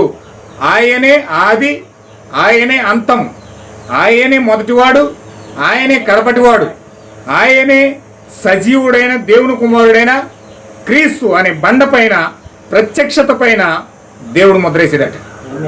ఆమేన్, హల్లెలూయా. దీనిని ఆలోచించండి. దేవుడు ఇంకొక ఆలోచన ఇస్తున్నాడు చూడండి ప్రవక్త ద్వారా. దీనిని ఆలోచించండి. యేసు యొక్క తండ్రి ఎవరు? మత్తయి సువార్త 1:18 ప్రకారం ఆమె పరిశుద్ధాత్మ వలన గర్భవతి అయింది. దేవుడే తన తండ్రి అని యేసు స్వయంగా చెప్పుకున్నాడు. తండ్రి యొక్క దేవుడు, పరిశుద్ధాత్మ యొక్క దేవుడు అనే మాటలను మనం తరచుగా వాడుతాం. తండ్రిని మరియు ఆత్మను ఒక్కటిగా చేయించున్నాం. నిశ్చయము వారు ఆ విధంగా ఉన్నారు. లేని ఎడల యేసుకి 2 తండ్రులుందరు, కానీ తానును తన తండ్రియను ఏకమై ఉన్నామని యేసు చెప్పినది గమనించండి. 2 కాదు, అందువలన దేవుడు ఒక్కడే అగుచున్నాడు. దేవుడు నాకు మహిమ కలుగును గాక. ఇక్కడ చూడండి, ఇక్కడ మరొక ప్రత్యక్షత ఇస్తా ఉన్నాడు. యేసుక్రీస్తు తండ్రి ఎవరండి?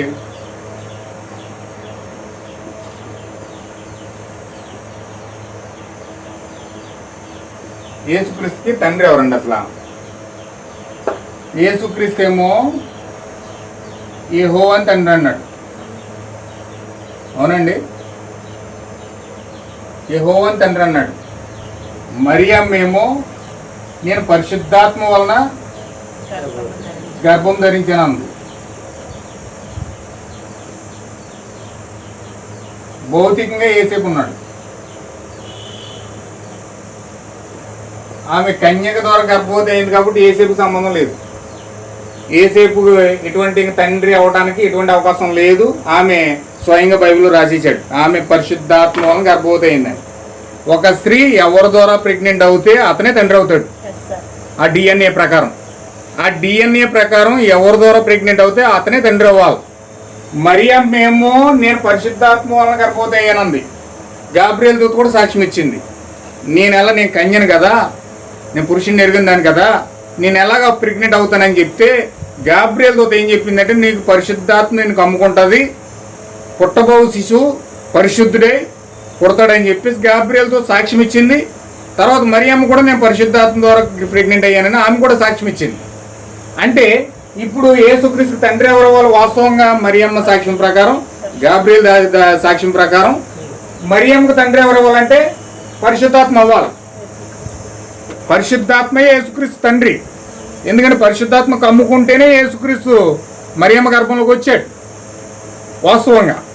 కానీ యేసుక్రీస్తు పుట్టిన తర్వాత నా తండ్రి యెహోవా అని పలుమార్లు యోహాను, లోక, మార్కు, మత్తయి చదివితే ఆయన చెప్పిన ప్రతిసారి కూడా తండ్రి అని యెహోవాను పిలిచినట్లుగా మనకు కనబడతా ఉంది. నేను నా తండ్రి పని మీద ఉన్నాను, నేను నా తండ్రికి నా ఆత్మను అప్పగిస్తున్నాను అని ఆయన యెహోవాకే అప్పగిస్తున్నట్లుగా అనేక లేఖనాలు మనకు కనబడతా ఉన్నాయి. అసలు వాస్తవంగా యేసుక్రీస్తు తండ్రి ఎవరు? యెహోవానా యేసుక్రీస్తు చెప్తున్నట్లుగా, లేకపోతే మరియమ్మ గాబ్రియల్తో చెప్పినట్లుగా యేసుక్రీస్తు తండ్రి పరిశుద్ధాత్మన? 3 దేవుళ్ళు మనకు ఉన్నట్లయితే, 3 దేవుళ్ళు బైబిల్లో ఉన్నట్లయితే, ఈ 3 దేవుళ్ళలో యేసుక్రీస్తు తండ్రి ఎవరు? పరిశుద్ధాత్మ అవుతాడా, యెహోవా అవుతాడా? ఈ విధంగా కనుక మనం బైబిల్ చూస్తే క్రైస్తవులే తన నోటితో చెప్పాలి ఇది ఒక వ్యభిచార గ్రంథం అని. ఎందుకంటే యేసుక్రీస్తు తండ్రి ఎవరు? మరియమ్మ ఒకలాగా చెప్తుంది, గాబ్రియల్ ఒకలాగా చెప్పాడు, దేవుడు యేసుక్రీస్తు స్వయంగా వేరేగా చెప్తున్నాడు. నా తండ్రి యెహోవా అని ఏం చెప్తున్నాడు? కాదు కాదు, తండ్రి పరిశుద్ధాత్మ మరియమ్మ చెప్తుంది అని ఇక్కడ మాట తేడా వచ్చేస్తుంది. ఆమె ఏదో తప్పు చేసినట్లుగా కనబడుతుంది, ఆమె ఏదో పాపం చేసినట్లుగా కనబడుతుంది. అంటే త్రిత్వవాదులు దేవుడు ముగ్గురు దేవుళ్ళు అని చెప్తూ దేవుడు ముగ్గురు ఉన్నారని చెప్పడానికి వీళ్ళు ప్రయత్నిస్తున్నారంటే మరియమ్మ ఖచ్చితంగా వ్యభిచారి అని చెప్పడానికి వీళ్ళు ప్రయత్నం చేస్తున్నారు. అంటే వీళ్ళు త్రిత్వం దేవుడు ముగ్గురు దేవుళ్ళు అని చెప్తున్నారంటే దేవుడు ఖచ్చితంగా ఏళ్ళ నోడుతూనే ఒప్పుకున్నారు మరియమ్మ వ్యభిచారి అని.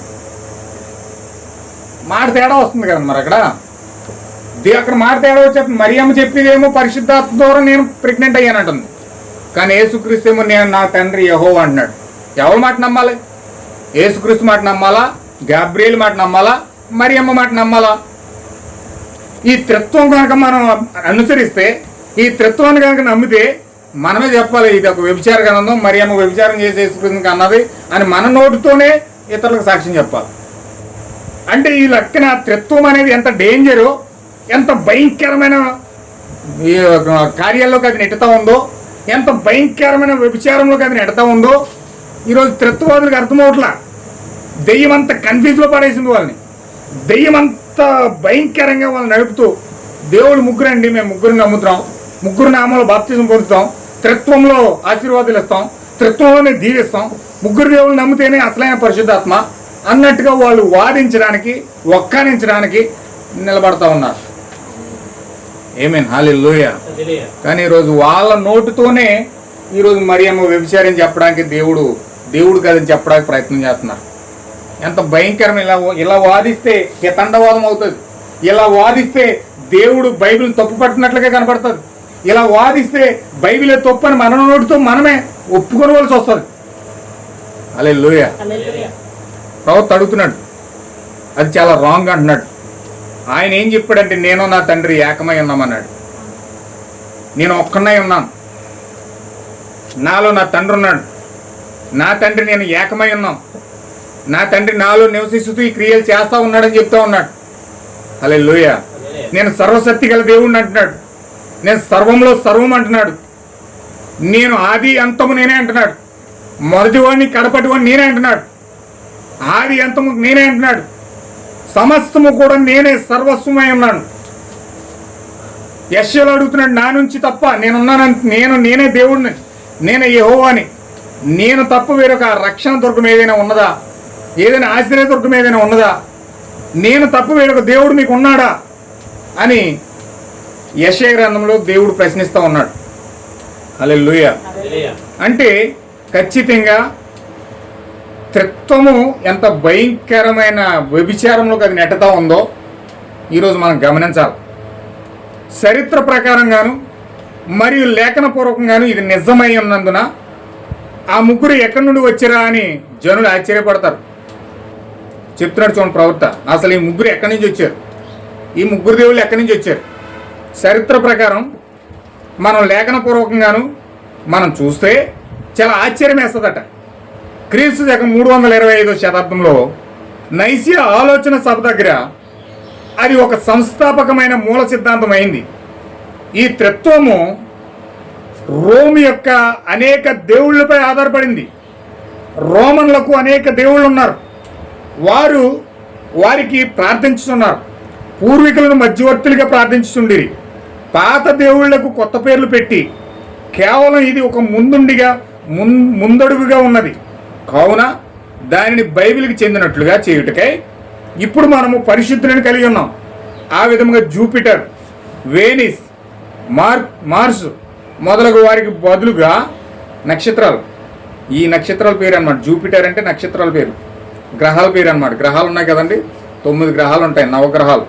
ఆ గ్రహాల్లో గ్రహాల పేరు ఏంటంటే ఒకటి జూపిటర్, ఒకటి వేనిస్, ఒకటి మార్స్ మొదలగు వారికి బదులుగా వీళ్ళు ఏం చేశారంటే నక్షత్రాల పేర్లు తీసుకొచ్చేసి ఈ శిష్యులకు తగిలిచ్చేశారు. ఆ శిష్యులకి ఏం తగిలిచ్చారు, ఒకలేం పాల్ అని, ఒకలేం పీటర్ అని, ఒకలేం ఫాతిమా అని, ఒకలేం క్రిస్టఫర్ అని మొదలగు వారు మనకున్నారు.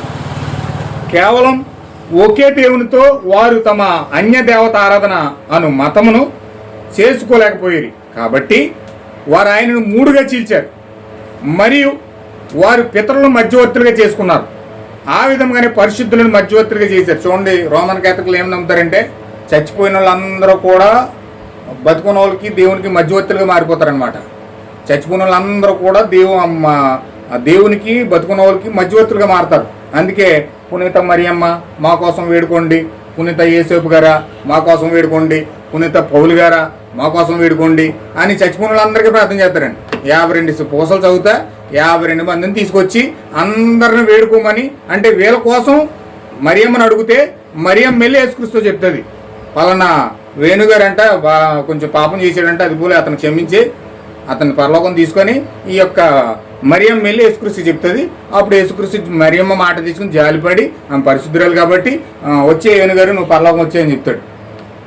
అది రోమన్ క్యాథలిక్స్ చేసే పని. అంటే చచ్చిపోయిన పరిశుద్ధులు అందరూ కూడా మధ్యవర్తిత్వం చేస్తారనమాట. హల్లెలూయా. ఏమైనా వింటున్నారా? వీళ్ళు ఎలా చేశారు చూడండి, ఈ యొక్క త్రిత్వాన్ని ఎలా మార్చారు చూడండి. వాళ్ళకి బహుదేవత ఆరాధన ఉంది, దాన్ని ఏ విధంగా క్రైస్తవులకు ప్రవేశపెట్టాలో అర్థం కాల. వాళ్ళకి ప్రవేశపెట్టే మార్గం ఎలా దొరికిందంటే ఈ యొక్క దేవుని యొక్క ప్రత్యక్షత ఏ విధంగా ఉందో, ముగ్గురు దేవుళ్ళు ఏ విధంగా కలపాలో వీళ్ళందరూ కూడా బహుదేవత ఆరాధన ఆ విధంగా తీసుకొచ్చి ఆ పూర్వీకుల్ని పరిశుద్ధులందరూ చచ్చిపోయిన అందరినీ కూడా పూర్వీకులుగా మార్చేసి వాళ్ళకి పౌలు గారిని ఒకలాగా, పేతురు గారిని ఒకలాగా, తోమాను ఒకలాగా మార్చేసి పునీత తోమా మా కోసం వేడుకోండి, పునీత పీటర్ గారు మా కోసం వేడుకోండి, పునీత పౌలు గారు మా కోసం వేడుకోండి, పునీత మరియమ్మ మా కోసం వేడుకోండి. ఇలాగ మొత్తం పరిశుద్ధులందరినీ బతిమాలుకుంటూ ఉంటారు అన్నమాట. వీళ్ళు నిజంగా డైరెక్ట్ దేవుడికి ప్రార్థన చేయరు, ఈ చచ్చిపోయిన వాళ్ళందరికీ ప్రార్థన చేస్తూ ఉంటారన్నమాట. వీళ్ళు అప్పటి నుండి జనులు 3 కార్యాలు లేదా ప్రత్యక్షతలు గల ఒకే దేవుని గ్రహించట్లో విఫలమయ్యారు. లేఖనం ప్రకారం ఒకే దేవుడు ఉన్నాడని వారికి తెలుసు, కానీ వారు దేవుడిని ద్రాక్ష తీగల వలె ఒకే దేవత్వం ఉన్నాడని ఒక అద్భుతమైన సిద్ధాంతంగా సృష్టి చేయుటకు ప్రయత్నించారు. ద్రాక్ష చెట్టు ఎలాగైతే తీగల కింద అటు తీగ ఇటు తీగ అటు తీగ అటు తీగ బ్రాంచుల కింద విడిపోతుందో ఒకే మొద్దు ఉంటుంది. ఆ మొద్దులో నుంచి చివరి నుంచి పైకంట మొత్తం ఒక మొద్దు ఉంటుంది. ఆ మొద్దుకు మాత్రం తీగలు వచ్చేస్తాయి, చాలా రకాల తీగలు వస్తాయి అన్నమాట. తీగలకి కాయలు కాస్తాయి. అలాగా దేవుడు ఒక్కడే కానీ అనేకమైన బ్రాంచ్లు వచ్చినాయి, అనేకమైన పరిశుద్ధులు వీళ్ళందరూ కూడా తీగలు అంటూ అనమాట. దానికి అంటు చేయబడ్డారు. అంటే వీళ్ళందరూ కూడా దైవత్వంలాగా భావిస్తూ చూడండి, ఒకే దేవత్వము ఉన్నాడని ఒక అద్భుతమైన సిద్ధాంతము చేయటకు ప్రయత్నించారు. ఒకే దేవత 3 వ్యక్తులుగా సమానులుగా ఉన్నారని చెప్పారు. కానీ ఇక్కడ ప్రకటన గ్రంథంలో యేసు ఉన్నవాడు, ఉండినవాడు, రానున్నవాడు అని తేటగా చెప్పబడుతుంది. అంటే ఆయనే ప్రభువుని యేసుక్రీస్తే ఉన్నవాడు, ఆదిలో ఉండినవాడు అంటే ఇప్పుడు ఉన్నవాడు, రానున్నవాడు కూడా ఆయనే. ఉండినవాడు, ఇప్పుడు ఉండినవాడు, రానున్నవాడు కూడా అంటే వర్తమాన భూత భవిష్యత్తు కాలంలో ఉన్నవాడు ఒక్కడే. ఒకే దేవుని యొక్క 3 ప్రత్యక్షతలు ఇక్కడ చూపిస్తూ ఉన్నాడు. ఆయన ఒక్కడిగా ఉండి 3 విధాలుగా ప్రత్యక్షపరుచుకున్నాడు. ఉన్నవాడు, ఉండినవాడు, రానున్నవాడు కూడా ఆయనే అని ప్రకటన గ్రంథం చాలా తేటగా చెప్తా ఉంది. ఆయనే అల్ఫయు మరియు ఒమేగా ఉన్నాడు. ఆయనే అర్థము, A to Z, మొత్తం ఆది నుంచి అంతము ఆయనే. ఆయనే సర్వమును, సర్వశక్తుడును, సార్వను పుష్పము, లోయలోని పద్మము, ప్రకాశమును మరియు నక్షత్రమును, నీతిమంతుడకు కొమ్ము, తండ్రి, కుమారుడు మరియు పరిశుద్ధాత్మ. ఆ దేవుడే సర్వశక్తులకు దేవుడై ఉన్నాడని మనము తేటగా చూడగలుగుతా ఉన్నాము. ఆమేన్, హల్లెలూయా. చూడండి 1 తిమోతి 3:16 ఈ విధంగా చెప్తా ఉన్నాడు, నిరక్షేపముగా దైవభక్తిని కూర్చిన మర్మము గొప్పదై ఉన్నది.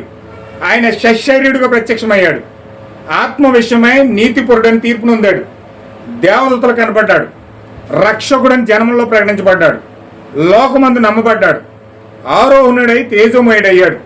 ఈ విధంగా బైబిల్ చెప్తుంది. ఇక్కడ మొదటి వ్యక్తి గురించి కానీ లేదా రెండో వ్యక్తి గురించి కానీ మూడో వ్యక్తి గురించి కానీ అసలు ఒక్క మొక్క కూడా ఇక్కడ చెప్పట్లే. దైవత్వం యొక్క మర్మంలో రెండో వ్యక్తి ఉన్నాడు, మూడో వ్యక్తి ఉన్నాడు, ముగ్గురు ఉన్నారని ఇక్కడ చెప్పట్లేదు లేఖనం. నిరక్షేపముగా దైవభక్తిని గురించిన మర్మం గొప్పది. ఆయన శరీరుడుగా ప్రత్యక్షమయ్యాడు. ఆది యందు వాక్యమే శరీరం ధరించి కృపాసత్య సంపూర్ణుడిగా మన మధ్యలో నివసించింది. ఆత్మ విషయమైన నీతిపరుడని తీర్పు పొందాడు, దేవదూతలు కనబడ్డాడు, రక్షకుడని జన్మలో ప్రకటించబడ్డాడు, లోకమందు నమ్మబడ్డాడు, ఆరోహణుడై తేజమయ్యాడు. ఆయన ఒక్కడే ఈ కార్యాలన్నీ చేసింది. ఆమేన్, హల్లెలూయా. దేవుడు శరీరమందు ప్రత్యక్షమయ్యానని చెప్పాడు. ఒకే దేవుడు, ఆ ఒక్క దేవుడే శరీరమందు ప్రత్యక్షమయ్యాడు. అందుకు ఇది చాలు. దేవుడు ఒక మానవ రూపంలో వచ్చాడు. అందువలన ఆయన మరొక దేవుడు కాదు, కానీ ఆయనే దేవుడై ఉన్నాడు. అది ఆనాటి ప్రత్యక్షతగా ఉండింది. ఇప్పుడు అదే ప్రత్యక్షత, ఒకే దేవుడు. మనము తిరిగి బైబిల్ యొద్దకు వెళ్ళి ఆయన స్వయంగా ఇచ్చుకునే ప్రత్యక్షత ప్రకారముగా ఆది యందు ఆయన ఏమై ఉన్నాడో చూద్దాం. ఆ గొప్ప యెహోవా అగ్ని స్తంభంలో ఇజ్రాయేలుకు ప్రత్యక్షమైన దేవుడు నిబంధన దూతగా ఆయన అగ్ని స్తంభంలో జీవించాడు. అనుదినము ఇజ్రాయేల్ నడిపించాడు. ఆలయం యొద్ద ఆయన తన రాకను గూర్చి ఒక గొప్ప మేఘంలో ప్రకటించాడు. ఆ తరువాత ఒక దినమున ఆయన ఒక కన్యక ద్వారా జన్మించాడు. ఆయన తన కొరకు సిద్ధపరచబడిన శరీరమును పొందాడు. ఇజ్రాయేలు యొక్క గుడారములకు పైగా సిద్ధపరచబడిన గుడారము నివాసము దేవుడు ఇప్పుడు తానే ఒక శరీరపు గుడారము ధరించుకొని మనుషుల మధ్య మనిషిగా నివాసం చేశాడు. కానీ ఆయన అదే దేవుడై ఉన్నాడు. ఆమేన్, హల్లెలూయా. ఆ అగ్నిస్తంభంలో నివసించిన దేవుడే శరీరం ధరించుకుని ఇప్పుడు మనుషుల మధ్యలోకి వచ్చాడు. వేరే దేవుడు కుమారుడు భూమి మీదకి రావడం కాదు, కానీ ఆయనే అగ్నిస్తంభంలో ఒకప్పుడు నివాసం చేశాడు. అగ్నిస్తంభం అనే శరీరంలో నివాసం చేసి ఇజ్రాయేల్ ప్రజలకు ప్రత్యక్షమయ్యాడు. ఇప్పుడు ఆయనే ఆ అగ్నిస్తంభమే శరీరం ధరించి భూమి మీదకి వచ్చేసింది. హల్లెలూయా. అగ్నిస్తంభమే శరీరధారి అయింది. మనుషుల మధ్య మనిషిగా నివాసం చేసుకున్నాడు. కానీ ఆయనే దేవుడై ఉన్నాడు. క్రీస్తులో దేవుడు ఉన్నాడని బైబిల్ బోధిస్తుంది. శరీరం యేసు, దైవత్వం యొక్క సర్వ సంపూర్ణత అంతయు కూడా ఆయనలో నివాసం చేసిను. హల్లెలూయా. యేసు అంటే అర్థం ఏంటంటే రక్షకుడు అని అర్థం. అంతేనండి. యేసు అంటే రక్షకుడు. రక్షకుడికి మరణం ఉంది, పుట్టుకుంది, చావు ఉంది. ఈ రక్షకుడికి మరణం ఉంది, పుట్టుకుంది. రక్షకుడు అనగా యేసు. ఈ శరీరానికి మరణం ఉంది, పుట్టుక ఉంది. క్రీస్తు అనగా అభిషక్తుడు. ఈ అభిషక్తుడు అనగా దేవుడు, మెస్సయ్య. ఈయనకి చావు లేదు, ఈయనకి మరణం లేదు, ఈయనకి పుట్టుక లేదు.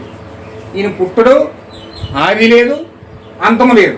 ఇప్పుడు ఈ మెస్సయ్య, ఈ అభిషక్తుడు యేసు అనే శరీరంలో ఉన్నాడు. అంటే ఇది శరీరం. యేసు అనే శరీరంలో క్రీస్తున్నాడు. హల్లెలూయా. అంటే ఇది ఒక శరీరం. యేసు అనేది ఒక గుడారం, ఒక మట్టి శరీరం. ఇది పుట్టింది, మరణించింది. అయితే ఈ శరీరంలో క్రీస్తు అన్నాడు. అందుకే ఆయన యేసు క్రీస్తు అయ్యాడు. క్రీస్తు అనగా అభిషక్తుడు, క్రీస్తు అనగా దేవుడు, క్రీస్తు అనగా మెస్సయ్య. ఆయనే సర్వోన్నతమైన సృష్టికర్త ఉన్నాడు. ఇప్పుడు ఆ దేవుడు యేసు అనే శరీరంలో ఉన్నాడు. హల్లెలూయా. ఎంతమందికి అర్థమైందండి? హల్లెలూయా. ఇప్పుడు క్రీస్తులో దేవుడు ఉన్నాడని బైబిల్ బోధిస్తుంది. శరీరం యేసు, దేవత్వం యొక్క సర్వ సంపూర్ణత అంతయు కూడా ఆయన నివాసం చేస్తుంది. కొలసి పత్రిక 2:9 దేవుడి యొక్క విషయాన్ని బయలుపరుస్తూ ఉన్నాడు. దేవత్వం యొక్క సర్వ సంపూర్ణత అంతయు కూడా యేసు అనే శరీరంలో నివాసం చేస్తూ ఉంది. శరీరరీత్యా ఆయనలో ఉండెను. అంతకంటే తేటగా ఉన్నది మరి ఒకటి ఏదీ లేదు. మర్మమే కానీ ఇది వాస్తవమైన సత్యం. అంతకంటే విశేషంగా మరి ఏమీ చెప్పలేం. అప్పుడు ఆయన ముగ్గురు వ్యక్తులుగా లేనప్పుడు ఇప్పుడు ఆయన ముగ్గురు వ్యక్తులుగా లేడు. ఒకే దేవుడు, ఆ దేవుడే శరీరం ధరించాడు. ఆమేన్, హల్లెలూయా. ఎంతమందికి అర్థమవుతుందండి? దేవుడు ముగ్గురు వ్యక్తులుగా లేడు. తండ్రి పైనుండి కుమారుని కింద పంపించడం కాదని, దేవుడు పైనుండి కుమారుని కింద పంపించడం కాదు. ముగ్గురు దేవుడు మనకు లేరు. ఒకే ఒక దేవుడు, ఆయనే శరీరం ధరించుకొని యేసు దేవుడు, క్రీస్తుగా ఉన్న దేవుడు, మెస్సయ్యగా ఉన్న దేవుడు, సర్వోన్నతమైన దేవుడు యేసు అనే శరీరంలో మనుషుల మధ్యలో సహవాసం చేయడానికి వచ్చాడు. హల్లెలూయా. నేను దేవుని యొద్ద నుండి వచ్చున్నాను, తిరిగి దేవుని యొద్దకు ఎక్కిపోవచ్చున్నాను అని యేసు చెప్పాడు. యోహాను సువార్త 16:27 నుంచి 28 వరకు చదివితే ఖచ్చితంగా అదే జరిగింది. ఆయన తన యొక్క మరణము, సమాధి, పునరుద్ధానం తర్వాత ఆరోహణమై మూలముగా భూమి మీద నుండి అదృశ్యుడైపోయాడు. ఆ తరువాత దమస్కునకు పోవు మార్గంలో పౌలునకు ఆయన ప్రత్యక్షమయ్యాడు. హల్లెలూయా. యేసుక్రీస్తు చెప్పాడు, నేను దేవుని యొద్ద నుంచి వచ్చాను, తిరిగి దేవుని యొద్దకు వెళ్ళిపోతాను. అలాగే జరిగింది. ఆయన మరణము, సమాధి, పునరుద్ధానం తర్వాత ఆరోహణం అయిపోయి దేవుడు చెప్పినట్లుగానే దేవుని యొద్దకు వెళ్ళిపోయాడు. ఇప్పుడు వెళ్ళిపోయినట్టుగా లేడు. ఇప్పుడు ఆయన వెళ్ళిపోయిన తర్వాత ఒకరోజు దమస్కు మార్గంలో పౌలు వెళ్తున్నాడు. పౌలు వెళ్తున్న తర్వాత ఏ అగ్నిస్తంభం నుంచి వచ్చాడో మళ్ళీ తిరిగి అదే అగ్నిస్తంభంలోకి వెళ్ళిపోయాడు. ఈయన శరీరం అవ్వకముందు అగ్నిస్తంభంలో ఉన్నాడు. ఈయన వాక్యము శరీరం అవ్వకముందు అగ్నిస్తంభంలో ఉన్నాడు. తర్వాత చనిపోయి సమాధి చేయబడి తిరిగి లేచిన తర్వాత మరలా అగ్నిస్తంభంలోకి వెళ్ళిపోయాడు. అగ్నిస్తంభంలోకి వెళ్ళిపోయి అగ్నిస్తంభం నివాసం చేస్తూ ఉన్నాడు. ఒకరోజు దమస్కు మార్గంలో పౌలు గారు వెళ్తుంటే క్రైస్తవుని చంపడానికి వెళ్తూ ఉన్నాడు.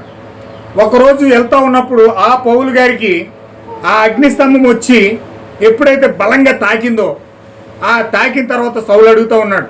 సౌలుని దేవుడు అడుగుతూ ఉన్నాడు. అగ్నిస్తంభంలో యేసుక్రీస్తు అడుగుతున్నాడు, సౌలా సౌలా ఎందుకు నన్ను హింసిస్తున్నావు అని అడిగాడు. అందుకు పౌలు అన్నాడు, నువ్వెవరు అన్నాడు. హల్లెలూయా. ప్రభువా అన్నాడు ఫస్ట్. ఎందుకంటే అగ్నిస్తంభమే ప్రభు అన్న సంగతి, అగ్నిస్తంభమే దేవుడు అన్న సంగతి, అగ్నిస్తంభమే యెహోవా అన్న సంగతి, అగ్నిస్తంభమే సర్వ సృష్టికర్త అయిన ఉన్నాడన్న సంగతి పౌలుకు బాగా తెలుసు. ఆయన ఏమన్నాడని పౌలా ప్రభువా అన్నాడు. సరే ప్రభువా అయితే నన్ను పడేడు కదా, నేను ఆయనకే కదా సేవ చేస్తున్నాను, ఆయనకే కదా నమ్ముతున్నాను, మరి నన్ను పడేసేటేటి డౌట్ వచ్చింది. మరలా డౌట్ వచ్చింది. పాత నిబంధనలో ఉన్న వాళ్ళు చాలామంది అలాగే డౌట్ పడ్డారు. బాప్టిజం నుంచి యోహాను కూడా ఫస్ట్ ఎదుగో లోక పాపను మోసుకుని పోయి దేవుని కొడుకులను బాగానే పరిచయం చేసేసాడు. అంత అయిపోయింది. ఆయన అరణ్యంలో చూసిన ప్రకారంగా ఐదుగో లోక పాపను మోసుకుని పోయి దేవుని కొడుకులు అన్నాడు. మళ్ళీ తర్వాత జైల్లో పెట్టేసిన తర్వాత డౌట్ వచ్చింది. రాబోతున్న మెసేజ్ నువ్వేనా అని మళ్ళీ శిష్యుని పంపించాడు. శిష్యుని పంపిస్తే యేసుక్రీస్తు దగ్గరికి యేసుక్రీస్తు అన్నాడు, నువ్వు యోహానుకి వెళ్ళి చెప్పండి, కుంటోలు నడుస్తున్నారు, గుడ్డోలు చూస్తున్నారు, మోగోలు మాట్లాడుతున్నారు, చనిపోయిన లెగుతున్నారు, ఈ కార్యాలన్నీ తీసుకెళ్ళి యోహాను చెప్పండి అన్నాడు. నేనే డైరెక్ట్ మెసేజ్ ఆయన బయలు చెప్పేసుకోలే. ఆయన ఏమన్నాడంటే యెషయా ప్రవచించిన ప్రవచనం అని చెప్తున్నాడు. యెషయా ప్రవచించాడు, మెస్సియా భూమిపైకి వచ్చినట్టు కుంటోలు నడుస్తారు, గుడ్డోలు చూస్తారు, మోగోలు మాట్లాడతారని చెప్పాడు. అంటే ఈ కార్యాలన్నీ జరుగుతున్నాయంటే ఖచ్చితంగా ఈ మెస్సయ్యే అన్న సంగతి యోహాను గుర్తిస్తాడు. ఆమేన్. హల్లెలూయా. సేమ్ పౌలు గారికి కూడా అదే డౌట్ వచ్చింది. యోహానుకు వచ్చిన డౌట్ పౌలు గారికి వచ్చింది. ప్రభు అన్నాడు ఫస్ట్, బాగానే అన్నాడు, తర్వాత మళ్ళీ నువ్వు ఎవరు అన్నాడు. అప్పుడు అందులో నీ స్వరం వస్తుంది. ఏమని వచ్చిందంటే నువ్వు హింసిస్తున్న యేసుని నేనే అన్నాడు. హల్లెలూయా. నువ్వు హింసిస్తున్నా యేసును నేనే. ఆ అగ్నిస్తంభంలో ఉన్న యేసుని ఎప్పుడైతే చూశాడో, ఆ అగ్నిస్తంభంలో ఉన్న అభిషక్తుని ఎప్పుడైతే చూశాడో, ఆ అగ్నిస్తంభంలో ఉన్న దేవుడిని ఎప్పుడైతే చూశాడో, ఆ అగ్నిస్తంభంలో ఉన్న యెహోవాని ఎప్పుడైతే చూశాడో, ఆయన క్రీస్తు అన్న సంగతి ఎప్పుడైతే అర్థమైందో అప్పుడు అర్థమైంది యెహోవా ఈ శరీరం ధరించి భూమిలోకి వచ్చాడని. హల్లెలూయా.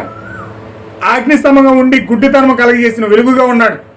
ఆయన ఖచ్చితంగా చెప్పినట్టే ఆయన యథాస్థానంలోకి తిరిగి వెళ్ళాడు. శరీరమును గుడారమును ధరించక ముందు ఆయన ఏ రూపంలో ఉన్నాడో తిరిగి ఆ రూపంలోకి వెళ్ళిపోయాడు. అంటే ఫస్ట్ అగ్నిస్తంభం రూపంలో ఉన్నాడు ఆదికాండంలో మలాకి గ్రంథం వరకు. అగ్నిస్తంభంలో రూపంలో ఉన్న దేవుడు ఆ శరీరం ధరించిన మరీ గర్భంలోకి వెళ్ళి ఆయన ఒక శరీరం ధరించిన భూమి మీదకి వచ్చాడు.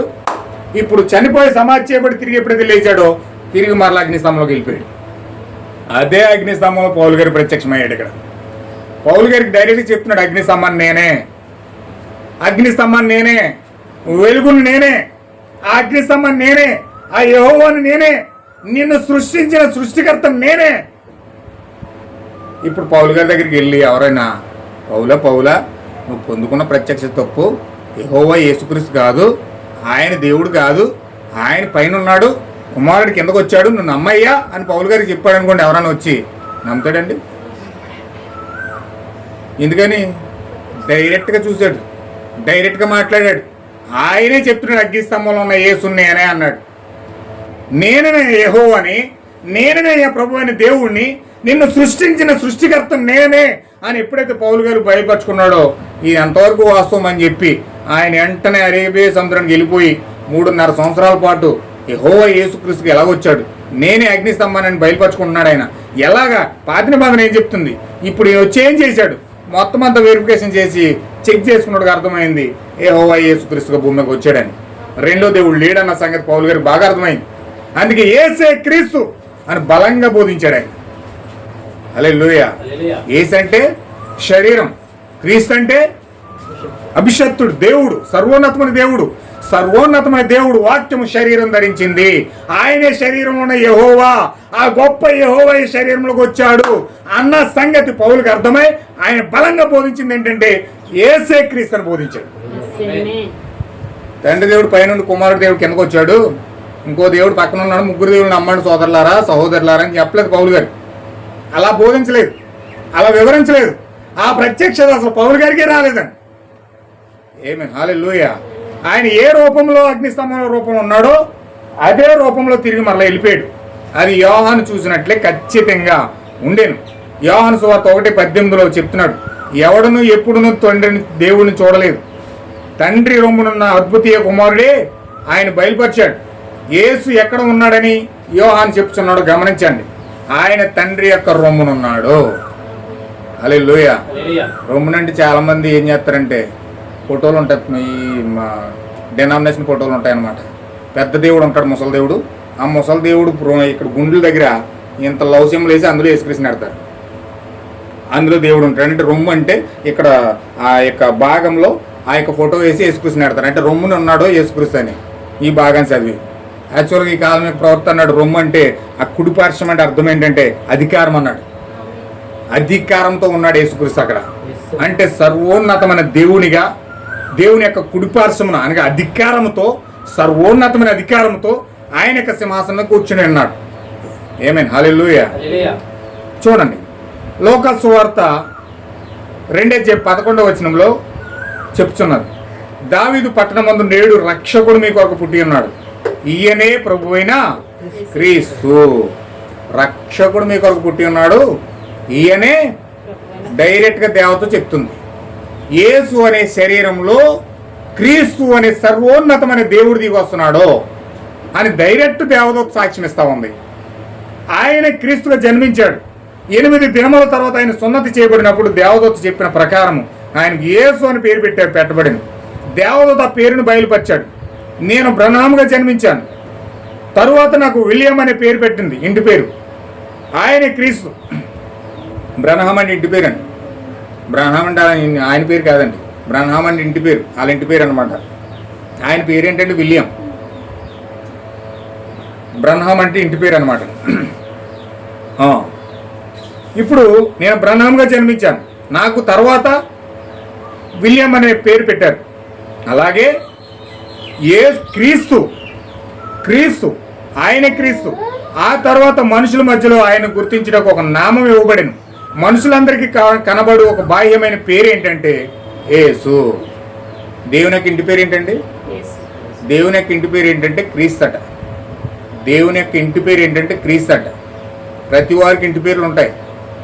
అన్ని మనుషుల పేర్లు మారదా కానీ ఇంటి పేరు మారదా? వంశంలో పుట్టు వాళ్ళందరికీ అదే ఇంటి పేరు వచ్చేది. ఆ వంశంలో పుట్టు వాళ్ళందరికీ కూడా ఇంటి పేరు మారదు, ఆ యొక్క పేర్లు మారతాయి. అలాగే యేసు అనే పేరు ఇవ్వబడింది తప్ప ఆయన ఇంటి పేరు ఏంటంటే క్రీస్తు. ఆయనే క్రీస్తు అయి ఉన్నాడు, ఆయనే దేవుడై ఉన్నాడు. ఆ తర్వాత మనుషుల మధ్యలో ఆయన గుర్తించి ఒక నామం ఇవ్వబడింది. మనుషులందరికీ కనబడు బాహ్యమైన గుడారము యేసు అని పిలువబడింది. ఆయన మహిమకు ప్రభువు, సర్వశత్రువు వాడు, శరీరమందు ప్రత్యక్షమయ్యాడు. ఆయనే తండ్రి యొక్క కుమారుడకు పరిశుద్ధాత్మ యొక్క దేవుడు. సర్వస్వము కూడా ఆయనే. తండ్రి, కుమారుడు మరియు పరిశుద్ధాత్మ అనునవి కేవలం బిరుదులు మాత్రమే, అవి పేర్లు కావు. ఆ కారణం చేతనే మనము ప్రభు అయిన యేసు క్రీస్తు నామములో బాప్టిజం ఇచ్చుచున్నాము. ఎందుకనగా అది ఆయన నామములుగా ఉన్నవి కానీ బిరుదు కాదు. ఆ బిరుదుల యొక్క నామం అది. మీకు క్రొత్తగా శిశువు జన్మించినప్పుడు ఆ శిశువుకు పేరు పెట్టుదురు. కుమారుడని బిరుదు, కుమారుడు అనేది బిరుదు. ఆ కుమారునికి నీవు జాన్ హెన్రీ బ్రౌన్ అని పేరు పెట్టుదు. నువ్వు కేవలం యేసునామంలో బాప్తిజం రాదు. ప్రపంచంలో వేలాది మంది యేసులు ఉన్నారు. మన రక్షకుడు యేసు ముందే వారు ఉన్నారు. కానీ క్రీస్తుగా జన్మించిన వాడు ఒక్కడే ఉన్నాడు. ఆయనే ప్రభువైన యేసుక్రీస్తు. చాలా మంది యేసులని పేరెట్టుకున్నారంట. యేసునామంలో బాప్తిజం పొందడం కూడా తప్పే. యేసునామంలో కూడా బాప్తిజం ఇవ్వకూడదట. మనకి చాలా మంది బిరుదిస్తారు. ఎవరంటే డినామినేషన్లు ఏమంటారంటే వీళ్ళందరూ కూడా యేసునామోళ్ళు అంటారు. యేసు అనేది కూడా ఒక డినామినేషన్. యేసునామం అనేది కూడా ఒక డినామినేషన్. దాన్ని వన్నెస్ అంటారు. అయితే యేసునామంలో కూడా బాప్తిజం ఇవ్వకూడదు. యేసు అనే పేరు చాలామంది పెట్టుకుంటారు. చాలామందికి యేసు అనే పేరు ఉంటుందండి. కానీ క్రీస్తు అనే పేరు ఎవరికి లేదు. భూమి మీద ఎవరికి క్రీస్తు అనే పేరు లేదండి. ఒకే ఒకడికి ఉంది క్రీస్తు అనే పేరు. ఆయనే ప్రభు అని దేవుడై ఉన్నాడు. అందుకే ఆయన పేరు ప్రభు అని యేసుక్రీస్తు నామంలో బాప్తిజం ఇస్తా ఉన్నాం మనం. క్రీస్తు అనేది మొట్టమొదటిగా ఆయన పేరు. ఆయన ఇంటి పేరు ఏంటంటే క్రీస్తు. ఆ క్రీస్తు యేసు నామంలోనే బాప్తిజం పొందడం వలన దేవుడు మనల్ని అభిషేకిస్తా ఉన్నాడు. హల్లెలూయా. చూడండి, దేవుని యొక్క నిత్య కుమారుడు యేసు అని జనులు చెప్పుకొని చుందరు. అది ఒక వ్యతిరేకంగా లేదా? కుమారుడు నిత్యమైన వాడిగా ఉండుట గూర్చి ఎవరు విన్నారు? కుమారులకు ప్రారంభం ఉన్నది, నిత్యత్వం దానికి ప్రారంభము లేదు. ఆయన నిత్యులకు దేవుడు, యెహోవా లోకమందు ప్రత్యక్షమైన దేవుడు. హల్లెలూయా. యోహాను సువార్తలో ఇట్లు చెప్పబడింది, ఆది యందు వాక్యము ఉండెను, వాక్యము దేవుని యొద్ద ఉండెను, వాక్యము దేవుడైండెను, ఆ వాక్యమే శరీరధారి అయి మన మధ్య నివసించింది. తండ్రి యొక్క నిత్యమగు వాక్కునకు ఆయన నిజమగు ఒక నమ్మకమైన సాక్షి. ఆయన ఒక ప్రవక్త. తండ్రి తనను ఏమి చెప్పుమని ఆజ్ఞాపించినో దానిని చెప్పాను. నా తండ్రి నా యందు ఉన్నాడు అని ఆయన చెప్పాను. ఆలయముగా ఉన్న యేసు అదే చెప్పాను, నా తండ్రి నాలో ఉన్నాడు. అంటే యేసు అనేది ఏంటంటే ఒక ఆలయం, ఒక దేవాలయం అన్నమాట, ఒక మందిరం. ఇప్పుడు ఆ మందిరంలో దేవుడు ఉన్నాడు. హల్లెలూయా. ఇప్పుడు నువ్వు నేను ఒక సాదృశ్యంగా కనబడతాం. ఇప్పుడు నువ్వు నేను ఒక మందిరంగా కట్టబడితే దేవుడు యేసు అనే ఆలయంలో ఎలాగైతే క్రీస్తు నివసించాడో అలాగే నీవు నేను పరిశుద్ధాత్మ బాప్తిజం పొందుకుంటే యేసు అనే దేవాలయంలో క్రీస్తు ఎలా నివసించాడో ఇప్పుడు మన యొక్క దేవాలయంలో దేవుడు నివాసం చేస్తాడు. ఆమేన్. హల్లెలూయా. ఇప్పుడు యేసు అనే దేవాలయంలో క్రీస్తు నివసించాడు. ఇక్కడ వేణు అనే దేవాలయంలో క్రీస్తు నివసించాడు. ఇక్కడ సతీష్ అనే దేవాలయంలో క్రీస్తు నివసించాడు. అంటే పేరు మారుతుంది కానీ నివసించేది మాత్రం క్రీస్తు. క్రీస్తు మారట్లేదు, వ్యక్తి మారుతున్నాడు. అక్కడ యేసు అనే పేరు మారింది, తర్వాత పేతురు అనే పేరు మారింది, తర్వాత పౌలు అనే పేరు మారింది, తర్వాత ఐరేనస్ అనే పేరు మారింది, తర్వాత మార్టిన్ అనే పేరు మారింది, తర్వాత కొలంబో అనే పేరు మారింది, తర్వాత జాన్ వెస్లీ అనే పేరు మారింది, తర్వాత విలియం బ్రహాం అనే పేరు మారింది. పేర్లు మారుతున్నాయి కానీ నివసించేవాడు మాత్రం క్రీస్తే. ఇది దైవత్వం, ఇది అసలైన దైవత్వం. దేవుడు వ్యక్తులు మార్చుకుంటూ వస్తూ ఉన్నాడు కానీ దేవుడు మారట్లా. క్రీస్తు మారట్లా, క్రీస్తు యొక్క స్వభావం మారట్లా. మనుషుల నుంచి మనుషుల్ని అబ్రహాం నుంచి ఇస్సాకులోకి వచ్చాడు, ఇస్సాకులో నుంచి యాకోబులోకి వచ్చాడు, యాకోబులో నుంచి ఏసేపులోకి వచ్చాడు, ఏసేపులో నుంచి ఎఫ్రాయిములోకి వచ్చాడు, దానియేలులోకి వచ్చాడు, ఏలియాలోకి వచ్చాడు. మార్చుకుంటూ మార్చుకుంటూ మార్చుకుంటూ పౌల్లోకి వచ్చాడు, ఐరేనస్లోకి వచ్చాడు, బ్రహ్మంలోకి వచ్చాడు. ఇప్పుడు నీలోకి నాలోకి వస్తూ ఉన్నాడు. హల్లెలూయా. అలాగని అంతమంది దేవుళ్ళు లేరండి. వీళ్ళందరూ దేవుళ్ళు కాదు. విలియం బ్రహ్మంలోకి వచ్చాడు కాదని విలియం బ్రహ్మం దేవుడు కాదు. పౌల్లోకి వచ్చాడు కాదు, పౌలు దేవుడు కాదు. పేతుల్లోకి వచ్చాడు కాదు, పేతురు దేవుడు కాదు. హల్లెలూయా. వీళ్ళందరూ దేవుళ్ళు కాదండి. కానీ దేవుణ్ణి పొందుకొని వారు జీవించడం వలన, పరిశుద్ధాత్మ బాప్తిజం పొందుకోవడం వలన వారి పరిపూర్ణ దైవత్వాన్ని ప్రదర్శిస్తూ ఉన్నారు. ఇది అసలైన త్రిత్వం అండి. హల్లెలూయా. అందుకే యేసు చెప్తున్నాడు, నా తండ్రి నాలో ఉన్నాడు. ఈరోజు నువ్వు నేను చెప్పాల్సింది ఏంటంటే ఈ మాట చెప్పాలి, నా తండ్రి నాలో ఉన్నాడని చెప్పాలి. హల్లెలూయా. దేవునికి చాలా బిరుదులు ఉన్నాయి. మన నీతి, మన సమాధానము, నిత్యము ఉండువాడు, తండ్రి, కుమారుడు, పరిశుద్ధాత్మ. కానీ ఆయనకు ఒకే మానవ పేరు ఉన్నది, ఆ పేరు యేసు. గందరగోళం చెందవద్దు. ఎందుకనగా ఆయనకు 3 కార్యాలు ఉన్నవి, లేదా ఆయనకు 3 విధముల ప్రత్యక్షత ఉన్నది. భూమి మీద ఆయన ప్రవక్తగా ఉన్నాడు, పరలోకమందు యాజకుడుగా ఉన్నాడు, రాజులకు రాజుగా ఉన్నాడు, ఈ భూమి మీద మరలా రాబోచున్నాడు. ఆయన ఉండినవాడు, అనగా యేసు ప్రవక్త, ఆయన ఉన్నవాడు అనగా ప్రధాన యాజకుడిగా ఉండి మధ్యవర్తిత్వం చేస్తూ ఉన్నాడు. ఆయన మన రోగములను బలహీనతను భరించేవాడు.